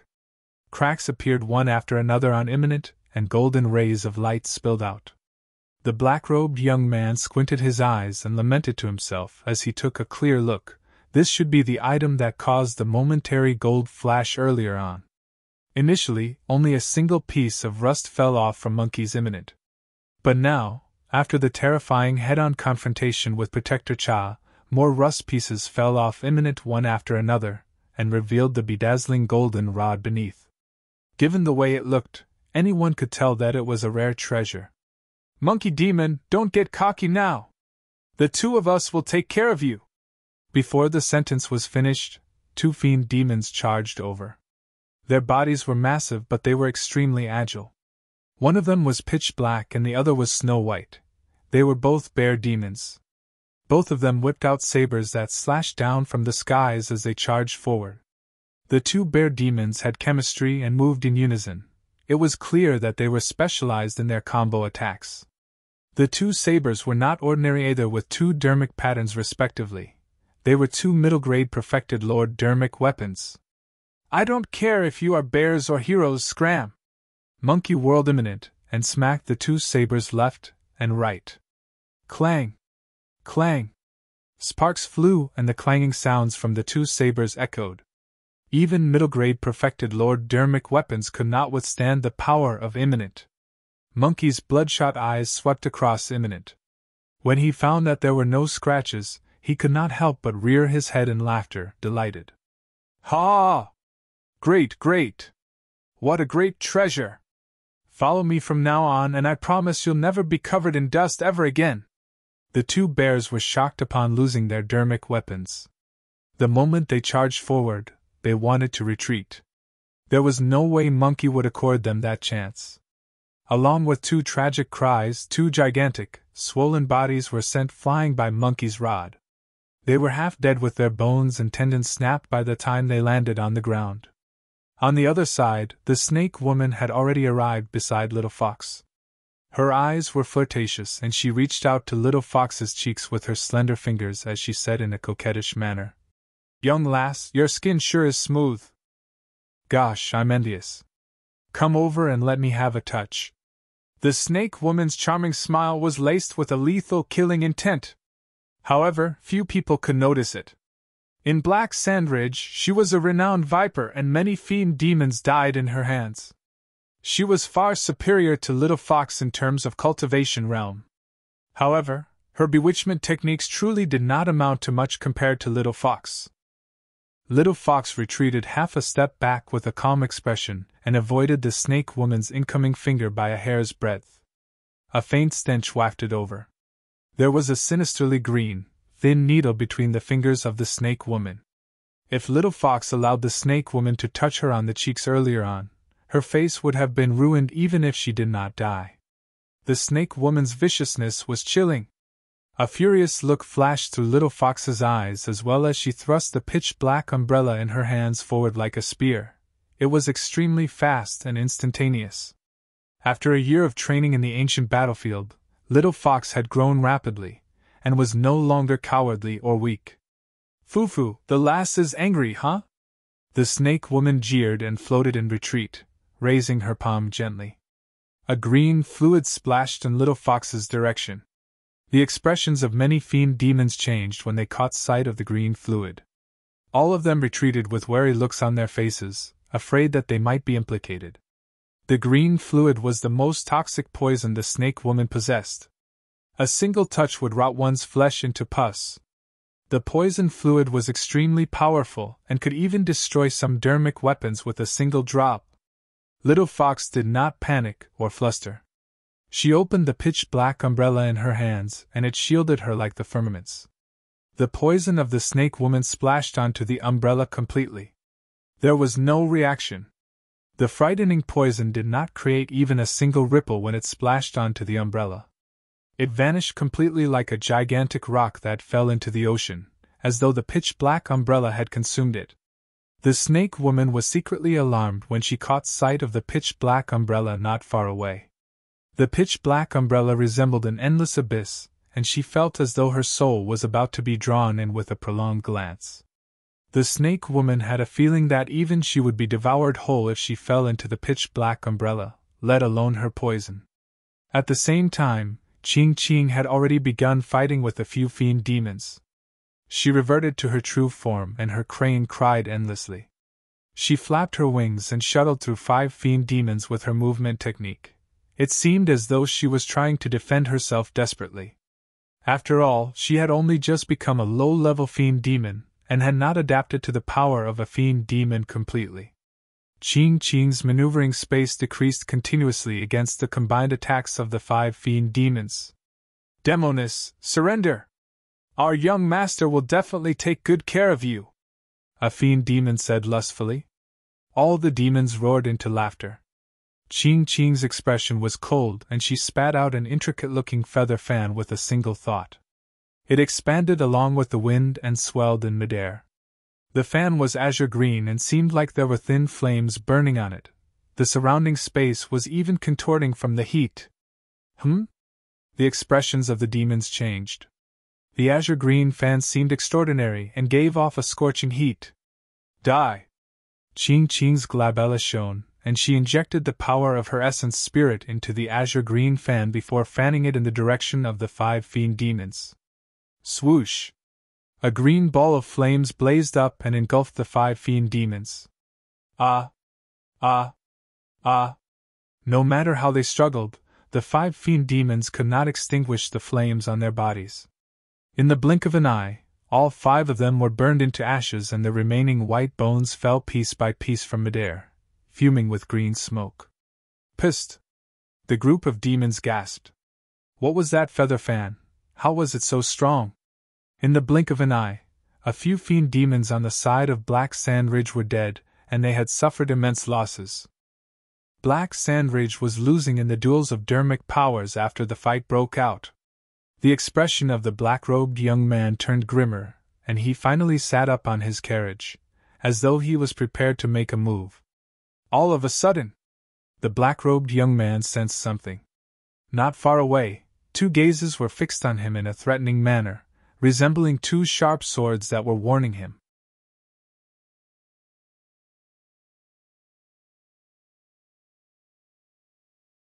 Chapter 809 Spirit Consciousness Clash.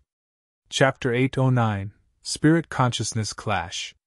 The black-robed young man turned around and caught sight of Su Zimo, who was not far away. A mocking look flashed through the eyes of the black-robed young man. Although he could not see through Su Zimo, he could sense that the latter had only just become a low-level fiend demon as well. To think that a low-level fiend demon would dare to threaten and warn him? Killing intent surged within the heart of the black-robed young man. Right when he was about to attack, he saw 3 fiend demons beside him charge over. The 3 fiend demons saw that Su Zimo had refined features and merely stood quietly behind Little Fox and Qing Qing, empty-handed. As such, they thought that he was the easiest to deal with. How weak are you to have to hide behind 2 women? I'll see how long more you can hide. A fiend demon gripped an iron spear and hollered. The blood chi of the fiend demon surged and dermic powers rumbled from his spear. He glared at Su Zimo's face and thrust his spear forward. Su Zimo remained motionless with his hands behind his back, as though he was scared stiff. A violent glint flashed through the eyes of the fiend demon, and he could not help but smirk. He could visualize the sight of Su Zimo's heart penetrated by his spear. His blood could not help but pump excitedly. A cold glint closed in rapidly. Su Zimo did not even blink, as though he had not seen it at all. Just as the cold glint was less than an inch away from his face, Su Zimo suddenly made a move and grabbed the spear at lightning speed. His fingers gripped the spear firmly like iron hoops. The smile on the fiend demon's face froze. It was too fast. He could not even see how or when Su Zimo made his move. By the time he reacted to it, the spear in his hands could no longer push further. Not only that, his spear could not budge from Su Zimo's palm no matter how much strength he exerted. Right then, Su Zimo spoke. His voice was calm and emotionless. Indeed, I'm weak. However, I'm strong enough to kill you. Before Su Zimo finished his sentence, his palm went limp and slapped the spear with a coil and a tremble. The spear swiveled at a high speed. The fiend demon could not maintain his grip on the spear and let go by instinct. Ah! He shrieked and the flesh on both his palms were ripped. Before he could react, an overwhelming burst smashed onto his chest and sent him flying. His body was repelled uncontrollably as he flew back and zoomed past trees on both sides of him. Bang! Finally, he smashed against an ancient tree and his body came to a stop with leaves falling endlessly before him. Immediately after, he felt a sharp pain spreading from his chest. Instinctively, he looked down. There was a long, cold spear stuck in his chest. It was his own spear. His chest was pierced by his own spear and blood gushed everywhere. How could this be? The light in his eyes gradually dimmed and his head slumped down with fresh blood oozing from his mouth. The black-robed young man narrowed his eyes. The exchange between the two of them lasted less than a single round, and the fiend demon died before it could even react. However, the black-robed young man saw everything clearly. The spear did not merely pierce the fiend demon. Suzimo snatched it over and flung in reverse, pinning the fiend demon to an ancient tree with the spear through its chest. Although the entire process seemed simple, the black-robed young man knew that it required terrifying burst power, immense combat talent and experience, as well as fearless courage to be able to react with such ease. The counterattack would have failed without any of those qualities. Even if he was the one in the same position, he might not have been able to react the same way. Before the black-robed young man finished his thought, the two other fiend demons that charged towards Suzimo arrived. Bang! Bang! Suzimo's figure flashed, and he did not advance nor retreat. He cut before the two fiend demons and attacked left and right, punching with a frightening strength. The two fiend demons were sent flying, and by the time they landed on the ground, they were corpses. It was clean and precise. The change to Suzimo's bloodline and body through the two essence spirits he gained upon advancing to the nascent soul realm was unimaginable. Although he was only at early stage nascent soul, none of those ordinary low-level fiend demons could pose any trouble to him. The black-robed young man soared into the air and lunged towards Suzimo immediately. Swoosh! Suddenly, a tremendous energy fluctuation spread from midair. Heaven and earth shook with a rampant might, and every single fiend demon present felt shudders. Void Reversion Realm. That was a power that could only be released at the Void Reversion Realm. It was an attack of the spirit consciousnesses. Be it nascent souls or low-level fiend demons, both had already cultivated essence spirits. The existence of an essence spirit naturally meant that spirit consciousness would be present.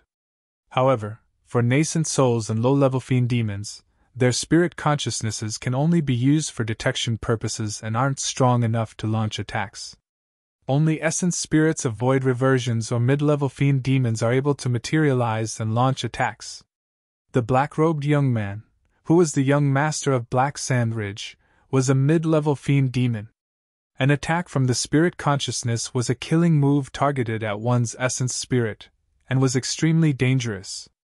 If one failed to defend against it, their essence spirits would be severely damaged, and they would die on the spot. Even deities wouldn't be able to survive.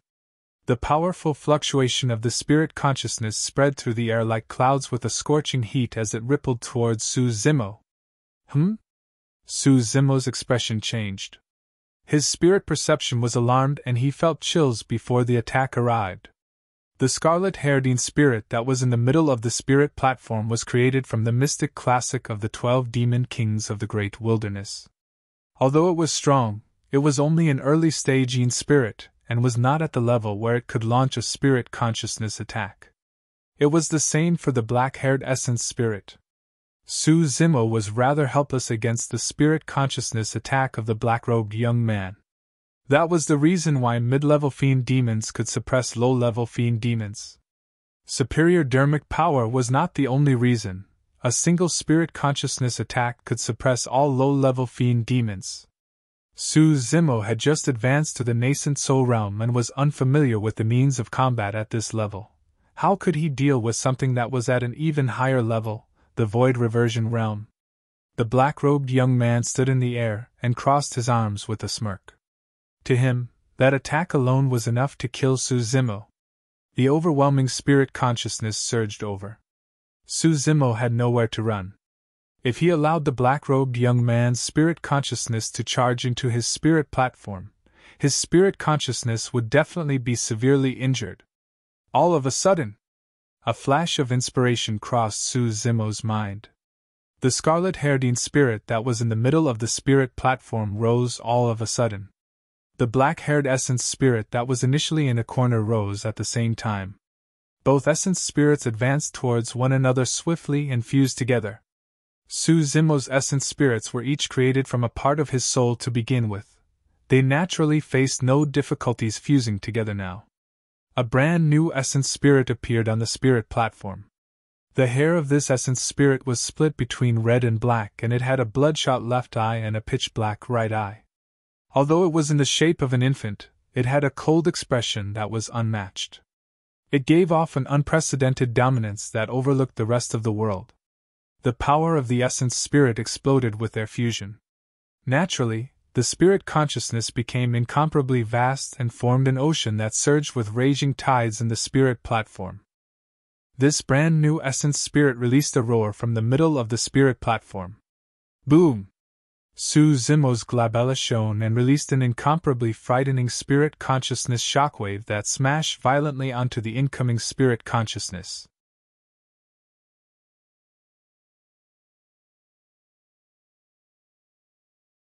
Chapter 810 Suppression. Chapter 810 Suppression. Boom!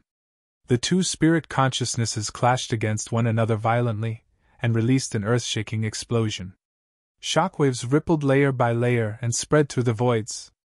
The ancient trees in the surroundings were snapped when the shockwaves swept past them. The black-robed young man initially had a relaxed expression with his arms crossed as he awaited Suzimo's demise. To think that he would meet with such an impact. Caught off guard, he was swept away by a tremendous force and flipped a few times in midair, almost falling over.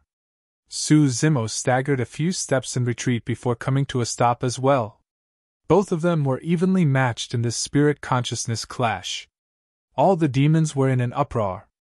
Be it demonic or human cultivators, everyone had the same knowledge that low-level fiend demons could not release spirit consciousness attacks. The essence spirits of low-level fiend demons were the most fragile. Once out of the body, they perished with ease when exposed to the elements. The strength of the spirit consciousness released by a weak essence spirit of that level was limited and could not launch attacks. However, the scene witnessed by the group of demons right now had surpassed their understanding. The black-robed young man was momentarily stunned with a shocked expression. How was that possible?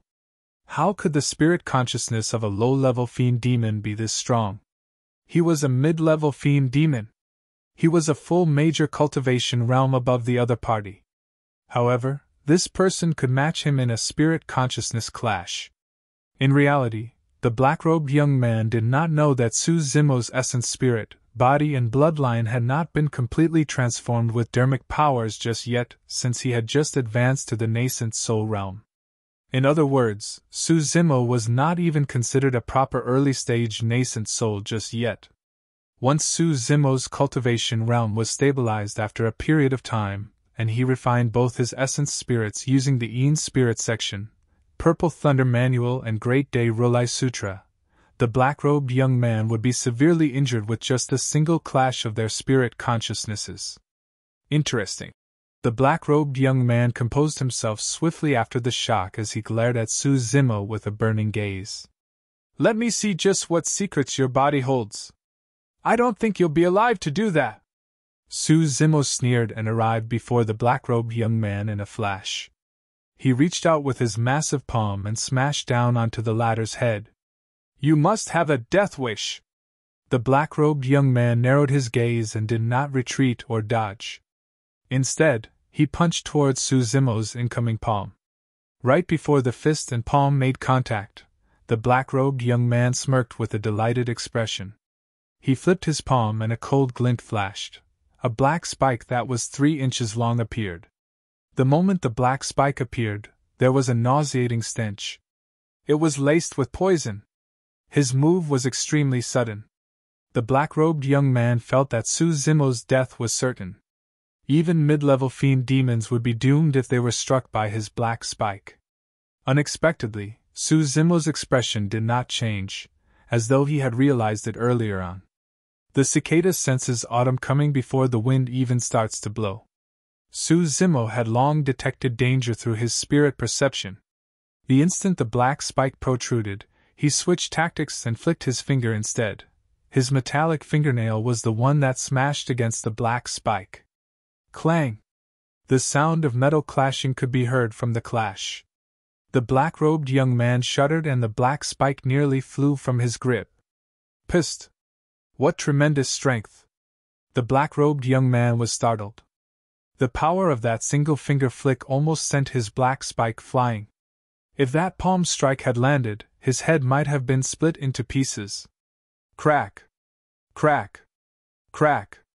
The black-robed young man was decisive, and the sound of tendons and bones stretching echoed from within his body immediately. Demonic chi surged as he transformed into a scorpion that was the size of a cow in midair. Finally, the black-robed young man had revealed his true form at this point of the battle. He was a scorpion that had cultivated into a demon. This scorpion was pitch black and covered by a layer of shiny, metallic armor that looked to be invulnerable and tough.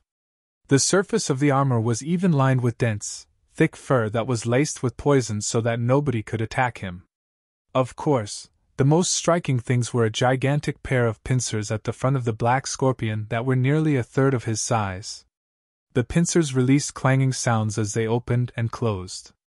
No matter the physique, anybody would be cut into two if they were caught in those pincers. Now that the black-robed young man had reverted to his true form, he was at the peak of his combat strength. "Reveal your true form and let me take a look at what you are, or you won't get the chance to anymore." The black-robed young man glared at Suzimo and sneered. Suzimo reared his head in laughter and wagged his finger. "Why do I even need my true form to kill you? Brazen!" The black-robed young man was enraged and charged over with his pitch-black, gigantic pincers flailing wildly. A nauseating stench surged over. The two pincers danced in midair and chopped down continuously.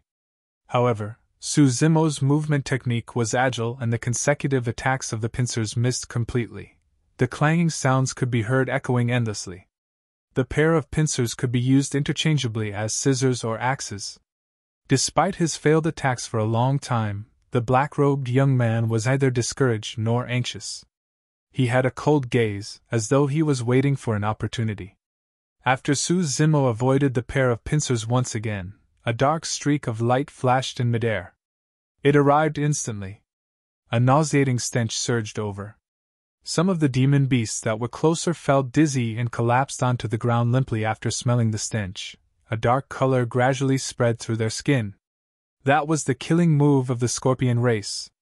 Scorpions were laced with poison from head to toe, and their tails were the most toxic. The streak of dark light was the black-robed young man's tail. The black-robed young man was scheming and hid his tail from the start. He was only trying to paralyze Suzimo with his previous attacks. This was his lethal blow.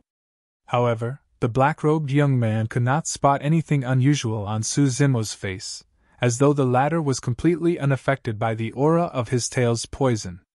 There was no way the black-robed young man could know that Suzimo cultivated the mystic classic of the 12 demon kings of the great wilderness, possessed tsunami blood and flowed with the bloodline of the dragon race within his body.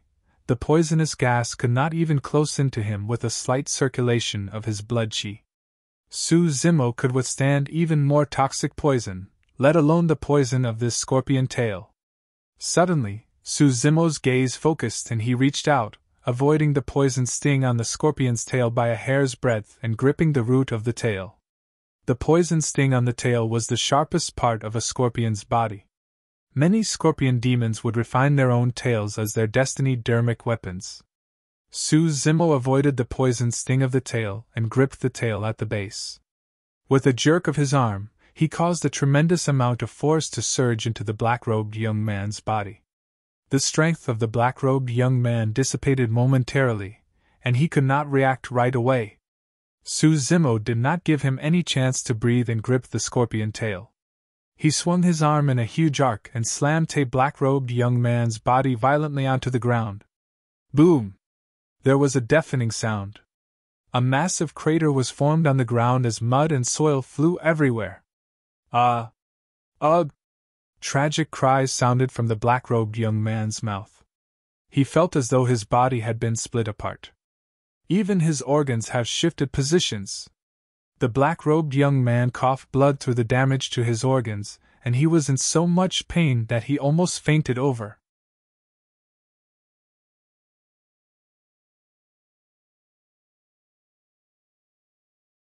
Chapter 8:11 Essence Spirit Exit. Chapter 8:11 Essence Spirit Exit.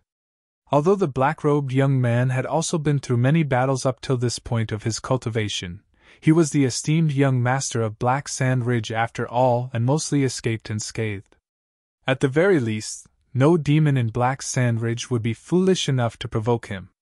Furthermore, he broke through a few years ago and cultivated to become a mid-level fiend demon. Indeed, his pride was not unwarranted.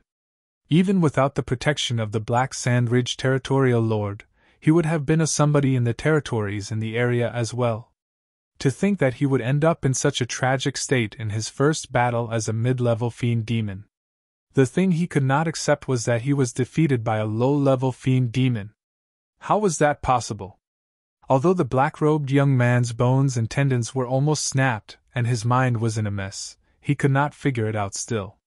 Even a pure-blooded ferocious beast might not be able to kill him with their major cultivation realm difference. What was the background of this man? How could a low-level fiend demon release a spirit consciousness attack? Countless doubts crossed the proud black-robed young man's mind. He must be hiding some secrets. It must either be some rare treasure or a powerful secret skill. If I can kill him and steal his treasure or secret skill, my strength will definitely explode. The black-robed young man initially harbored thoughts of retreating. However, his greed took over him with those thoughts. Riches were gained in treacherous situations. No matter what, he was a mid-level fiend demon and he could still fight. There might be a chance for him to secure victory despite his disadvantage given his superior cultivation realm. If he missed this opportunity right now, it would be too difficult to capture these 5 people if they were to head to other territories in the future. At that thought, the black-robed young man took a deep breath and consumed some spirit herbs. His glabella shone and he channeled his essence spirit, gathering dermic power continuously. Black Sand Eclipse! The black-robed young man roared with bloodshot eyes without even turning back. Many Black Sand Ridge demon beasts that were initially fighting against Monkey and the others were shocked when they heard that. All of them bolted in retreat with wary expressions, wanting nothing more than to get away. Right as Suzimo was about to advance and kill the black-robed young man, he felt a wild wind roar in his surroundings as black sand flew towards him. Instantly, the entire world went dark. It was as though the sun had been devoured. Black Sand Eclipse was the ultimate technique that brought the Black Sand Ridge territorial lord to fame. Every single speck of black sand contained the poison of the scorpion race as well as tremendous dermic powers. It was incomparably powerful and would grind away one's skin and bones. Suzimo's heart skipped a beat. He could feel sharp pains each time a speck of black sand struck his body. It was not obvious, and he could endure it still. His body had turned even more frightening after his advancement to the nascent soul realm. When his blood chi surged, even ordinary dermic weapons might not be able to hurt him. However, eyes were the most fragile and could not withstand the attack of the black sand. Instinctively, Suzimo closed his eyes. The moment he closed his eyes, his heart skipped a beat. The wild winds gusted and black sand blanketed the skies. Suddenly he discovered that the black sand was not only offensive and powerful, it could even isolate his 5 senses. Even his spirit perception felt delayed and fuzzy against the envelopment of the black sand. Although he could still sense danger, he could not determine its exact location. Although Suzimo was surprised, the black-robed young man was shocked. If it was any other mid-level fiend demon, they would have been doomed if they were shrouded by this black sandstorm. Most of them would become dried corpses within several dozen breaths. He had not expected Suzimo to be able to withstand the attack of Black Sand Eclipse with his bare body. The black sand washed Suzimo's body continuously and his green robes were already riddled with holes. However, his skin underneath was completely fine. The black-robed young man grit his teeth with a sharp gaze and channeled his essence spirit continuously to imbue even more dermic power. He believed that Suzimo had no means of escaping the envelopment of the black sand. No matter what, he was bound to win. All of a sudden, a beam of light flashed in the black sand. The black-robed young man widened his eyes and watched everything in disbelief. Suzimo had opened one of his eyes within the black sand. The light came from his right eye. It intensified and grew increasingly bright. It was like a blazing sun. Although the black sand was strong with boundless dermic powers, it could not devour that blazing sun. It was like the eye of a divine being. It was cold and authoritative. This is... The black-robed young man's scalp prickles and he felt chills down his spine as he suddenly shrieked. Visual technique! A bedazzling light column surged through the black sand and tore through the voids, illuminating the world like it was day. Light had returned. Boom! The light column tore through the black sand instantly, and struck the black-robed young man viciously. It tore through the back armor of his scorpion body and penetrated his chest. However, not much blood flowed out of the massive bull-sized wound. It was cauterized from the burn. Illumination Eye, a secret skill of the dragon race. Although the black sand was strong, it could no longer block Su Zimo's vision. Su Zimo located the black-robed young man's position and injured the latter severely with an instantaneous attack. The black sand dispersed. This time round, Su Zimo did not accord the black-robed young man any chance to even take a breath. He charged forward in huge strides and stomped onto the back of the black-robed young man heavily. Snap! The black armor on his back shattered. That single stomp crushed the spine of the black-robed young man. Boom! Su Zimo leaned in and punched the black-robed young man viciously on the head. The head exploded and red and white fluid splashed onto the ground. The black-robed young man was dead. Su Zimo stood up, frowning slightly. Although he had killed the black-robed young man with overwhelming means, he felt something odd in his mind, as though something was amiss. Suddenly, Su Zimo felt as though someone was peeping on him. He spun around with a bright gaze and glared in the opposite direction. In the depths of the forest, a pitch-black scorpion the size of a thumb hovered in midair. It gave off a faint glow and possessed a menacing expression with a venomous gaze. The pitch-black scorpion looked exactly the same as the black-robed young man who had just died. He froze momentarily and was instantly enlightened. The thumb-sized, pitch-black scorpion that glowed softly should be the essence spirit of the black-robed young man. At the Void Reversion Realm, when one was a mid-level fiend demon, the essence spirit could break free from the shackles of the physical body. It no longer feared the scorching heat nor cyclones and could roam the world freely while crossing boundless distance. This was the realm where the essence spirit was described to be able to exit from one's body. As long as the essence spirit was not dead, a cultivator won't die even if his physical body was destroyed. Given the opportunity, an essence spirit at the Void Reversion Realm can even assimilate the body of another person and be reborn in another method. Of course, no matter who it was, even if they possessed boundless dermic powers, they could not assimilate others limitlessly. Moreover, assimilation was extremely dangerous, and there were a lot of restrictions. Simply put, every person merely had a single assimilation attempt. Even so, it was a frightening prospect. It was equivalent to an additional life. The black-robed young man was impressive as well. When he realized that there was no hope for his physical body, he was decisive and gave up on his body instantly to escape with his essence spirit. This was the first time that Su Zimo had an actual fight with an expert at the level of a mid-level fiend demon. He was unfamiliar with their methods, and that was the reason why he made the mistake of allowing the black-robed young man's essence spirit to escape.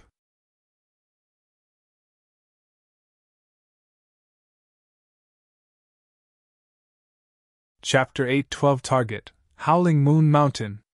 Chapter 8:12 Target, Howling Moon Mountain.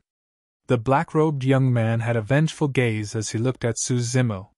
He then turned to leave and vanished into the depths of the forest. A deep feud was sowed for the destruction of his physical body. Su Zimo knew that things would definitely not end peacefully after he saw the black-robed young man's gaze. Right now, the simplest method for Su Zimo was to chase and destroy the black-robed young man's essence spirit in order to get rid of future troubles. However, the black-robed young man was a step earlier, and the two of them were too far apart.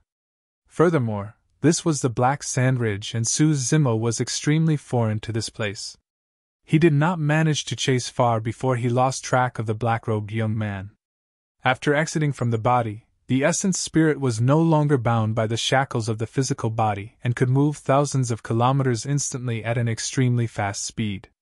Even if Suzimo knew where the black-robed young man was, it would be difficult for him to catch up unless he released blood escape.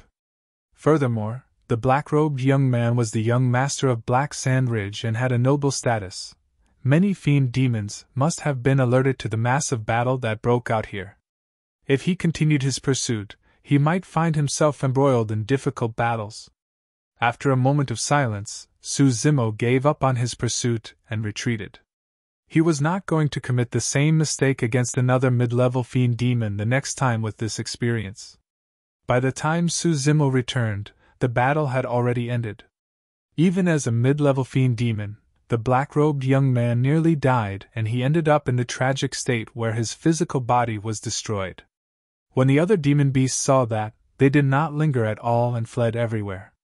Only corpses were left lying around the forest. During that short period of time, more than 100 demon beasts had died. Monkey, the spirit tiger, and Ching Ching were all excited. Ever since they entered the Thousand Demon Valley, they had been hunted down by the demon beasts of Howling Moon Mountain. Finally, they were able to vent their frustrations that had built up. Even Little Fox could not conceal the joy in her eyes as she gripped her beloved pitch-black umbrella tightly. "Great! That was great!" The spirit tiger grinned and thumped his chest while declaring loudly, "Bloody hell, we'll see who has the guts to hunt us down from this day forth. Anyone that comes is going to be sent right back by us." The 5 of them exchanged glances and smiled. All of them knew that they would no longer have to flee for their lives from that moment on. Little Fox put away the pitch-black umbrella in her storage bag and turned to ask, "Young master, where are we headed to next?" Demon beasts could utilize dermic powers after cultivating essence spirits. They could also make use of a storage bag created with dermic powers that was extremely convenient. Of course, some fiend demons would choose to hide their weapons in their bodies, mouths, or minds. The spirit tiger raised his fist and declared loudly, "We should naturally look for a territory and become territorial lords ourselves. How great is it to become territorial lords where we can rule over thousands of demons and look all awesome?" "That's right." Monkey nodded in agreement. Every other moment he had thoughts of being a king. Ching Ching smiled at the spirit tiger and asked, "Also, when you become a territorial lord there will be a lot of demonesses that will accompany you, right?" "That's right." The spirit tiger fantasized with an intoxicated expression and almost drooled. The moment he spoke, he sensed a killing intent and jerked out of his stupor. "I mean, no way," he said in a self-righteous manner. "I am a decent gentleman that pays no attention to secular desires posed by demonesses." The spirit tiger smacked his lips and closed into Ching Ching with a pandering smile. "All I need is you to accompany me, Ching Ching." "Get lost!" Ching Ching extended her long leg and sent the spirit tiger flying right away. Little Fox furrowed her brows slightly and said in a soft voice, "However, we've only just broken through and are only low-level fiend demons. We have to be at least mid-level fiend demons in order to be territorial lords." "That means nothing."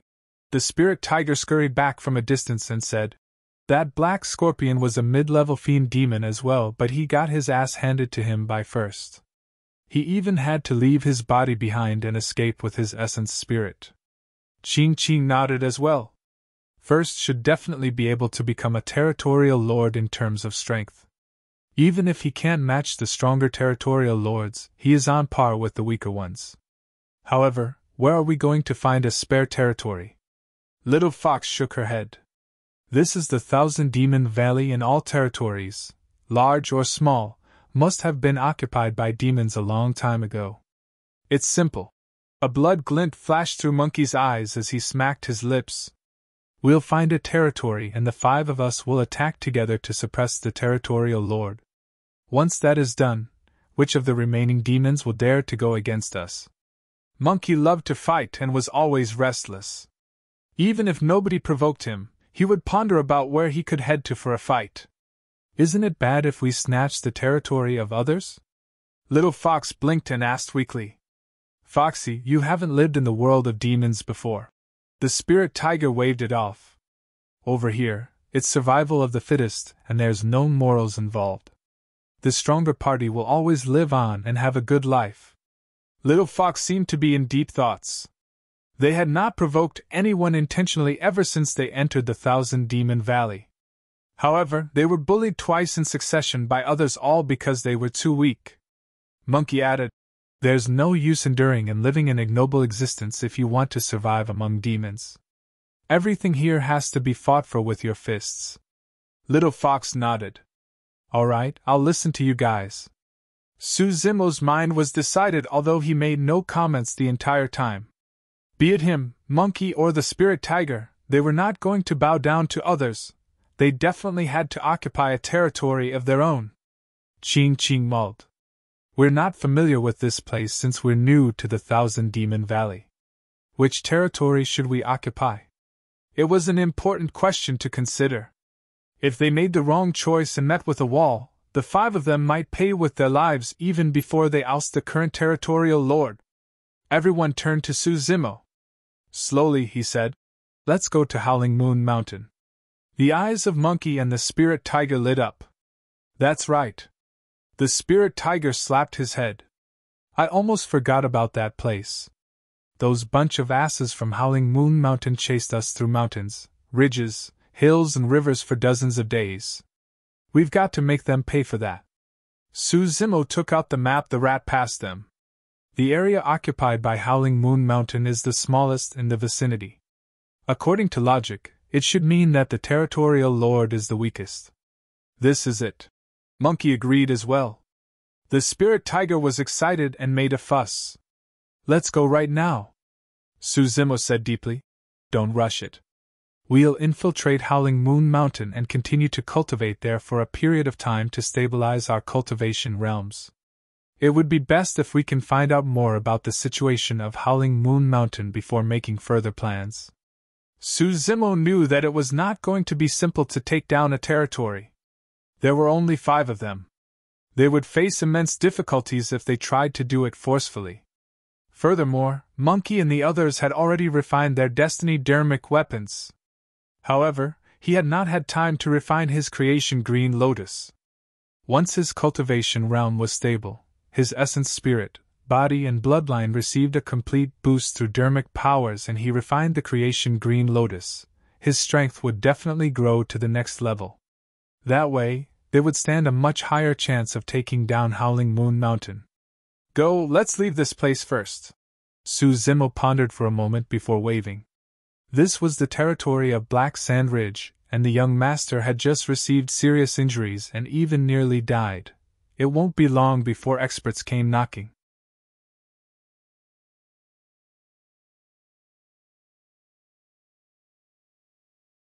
Chapter 813 Night Travels. Chapter 813 Night Travels.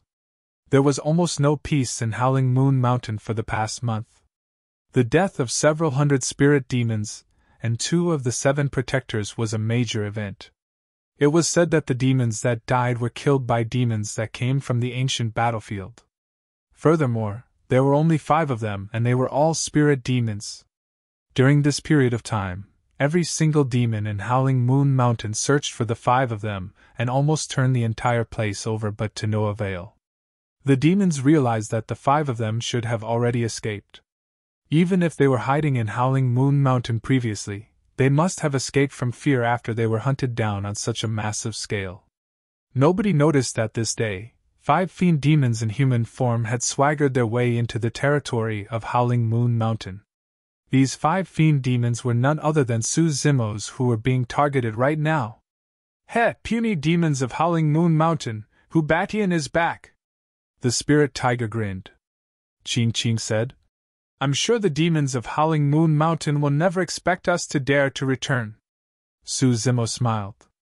"It doesn't matter even if they've expected us to. They can't recognize us." A few spirit demons appeared in the vicinity. However, none of them acted unusually when they saw Suzimo's group. Instead, they avoided the group with respectful expressions. As the 5 of them passed through the forest, the sound of crickets echoed.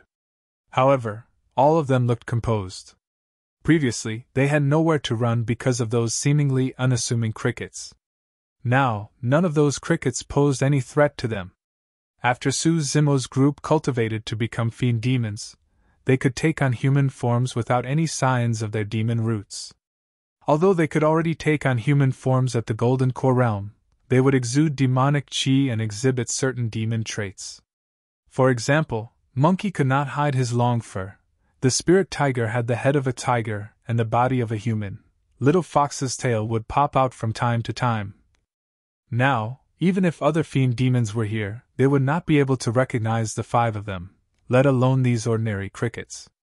Only experts that surpassed them in cultivation realm would be able to see through them. Suzimo had red hair and the muscles on his face squirmed to readjust themselves. He looked like a completely different person. Let's go and find a place to settle down and cultivate for a period of time to stabilize our cultivation realms. Suzimo brought Monkey and the others into the depths of the forest and disappeared before long. A month later. A round moon shone brightly late at night. The clear moonlight spilled onto the lake's surface that resembled a mirror. The lake water was so clear that its bottom could be seen. It looked like there was a divine dragon that was swimming in the waters. A gentle breeze blew past, and the moonlight rippled. The divine dragon vanished and a figure was reflected. On a stone slab beside the lake, a scarlet-haired man bathed in the moonlight and devoured heaven and earth. Every breath he took caused his body to echo with the sound of tsunamis. Rich demonic chi spewed out from his mouth and seemed to take on the shape of a divine dragon in midair. It circled once before it was sucked in by his nose again. The cycle repeated itself continuously. The aura around the man became increasingly frightening and he emanated a boundless might. All the demons in the vicinity had avoided the place a long time ago. The sound of the crickets had vanished entirely. The scarlet-haired man was none other than Suzimo. They had returned to Howling Moon Mountain and cultivated for a month. During this period of time, Suzimo's cultivation realm had stabilized. The augmentation to his essence spirit, bloodline and body using dermic power was complete as well. Right now, Suzimo was much stronger than he was a month ago. Even if he met with the young master of Black Sand Ridge's Black Sand Eclipse once again, he could dispel it without using Illumination Eye. Suzimo had benefited immensely for the past month. The Scarlet-Haired spirit cultivated the mystic classic of the 12 demon kings of the Great Wilderness. The black-haired essence spirit cultivated the Purple Thunder Manual and Great Day Rulai Sutra and was in a great condition. However, nothing happened to the Creation Green Lotus. Suzimo was not discouraged. Legend has it that the Creation Green Lotus was an item of the immortal world that was incomparably strong. It would be unusual if it was repaired that easily. He took out a stalk of soul-nourishing blood ginseng and consumed it to continue with his cultivation. The black-haired essence spirit sat on the antiquated Creation Green Lotus on the spirit platform and a faint halo appeared behind his head that shone with a divine, flawless glow. From time to time, a purple streak of lightning would clash past with a sizzling sound. The scarlet-haired spirit hovered in midair within the spirit consciousness. As time passed by, the skin of the scarlet-haired spirit became coarse and eventually, fiery red scales appeared one after another. They resembled metal plates that were burned bright red. The scales resembled those that grew on Suzimo's body during his dragonification. However, the scales were created from his spirit consciousness and were embedded on his essence spirit. Right then, something crossed Suzimo's mind. There was the saying of reverting the spirit to the void. When cultivated to the void reversion realm, the essence spirit could exit one's body and roam the world freely, traveling 1,000 kilometers in an instant. Under normal circumstances, either the Een spirit or the essence spirit of the nascent soul could achieve that. But now, a bold thought crossed Suzimo's mind as he sensed the scales on the body of the scarlet-haired Een spirit. With a thought, Suzimo directed the black-haired essence spirit out of the spirit consciousness and the body. The moment it left his body, the black-haired essence spirit shivered. Although the temperature outside was normal, it was way too cold for the black-haired essence spirit to endure. Shoo! The black-haired essence spirit returned to the spirit consciousness hurriedly, and continued to cultivate. This time round, Suzimo directed the scarlet-haired spirit carefully out of the spirit consciousness. It was all right. When the scarlet-haired spirit with scales left the body, it did not feel uncomfortable. Suzimo was delighted, but he did not dare to be careless. Be it the spirit or the essence spirit of the nascent soul, the true threat they faced were the natural elements of the weather. The elements were unavoidable if the essence spirits wanted to roam the world. Before that thought was completed, a cold gust of wind blew past. Suzimo grit his teeth. However, the scarlet-haired spirit did not return and stayed outside his body. The scarlet-haired spirit remained motionless against the cold wind. It was not damaged at all with the protection of the scales.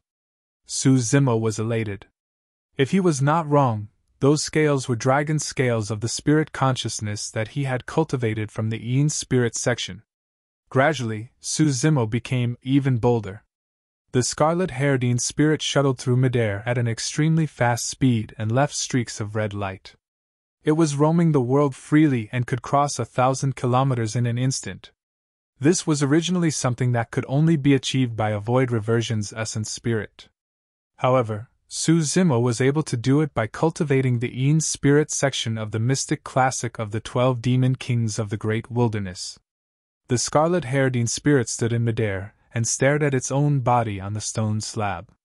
It was looking at itself. It was a mysterious sensation. It was even more direct than the introspection of a spirit consciousness. Furthermore, the scarlet-haired spirit could roam the world and its detection radius was even wider than the spirit consciousness. Excited, Suzimo decided to travel around Howling Moon Mountain at night using the scarlet-haired spirit. When an essence spirit leaves the body, the spirit consciousness would be left empty. This would mean that the body would become an empty shell without soul or consciousness. Even if the physical body met with danger, it would not know how to defend or dodge. Therefore, before leaving with one's essence spirit, cultivators would ensure that their bodies were hidden in secluded locations so that their foes could not find them. However, this was something Suzimo wasn't worried about. Even with the departure of his scarlet-haired spirit, there was another essence spirit in his spirit consciousness. You're tuning into the Phoenix Knights YouTube channel. Don't forget to subscribe and join us on this journey to catch the most captivating stories.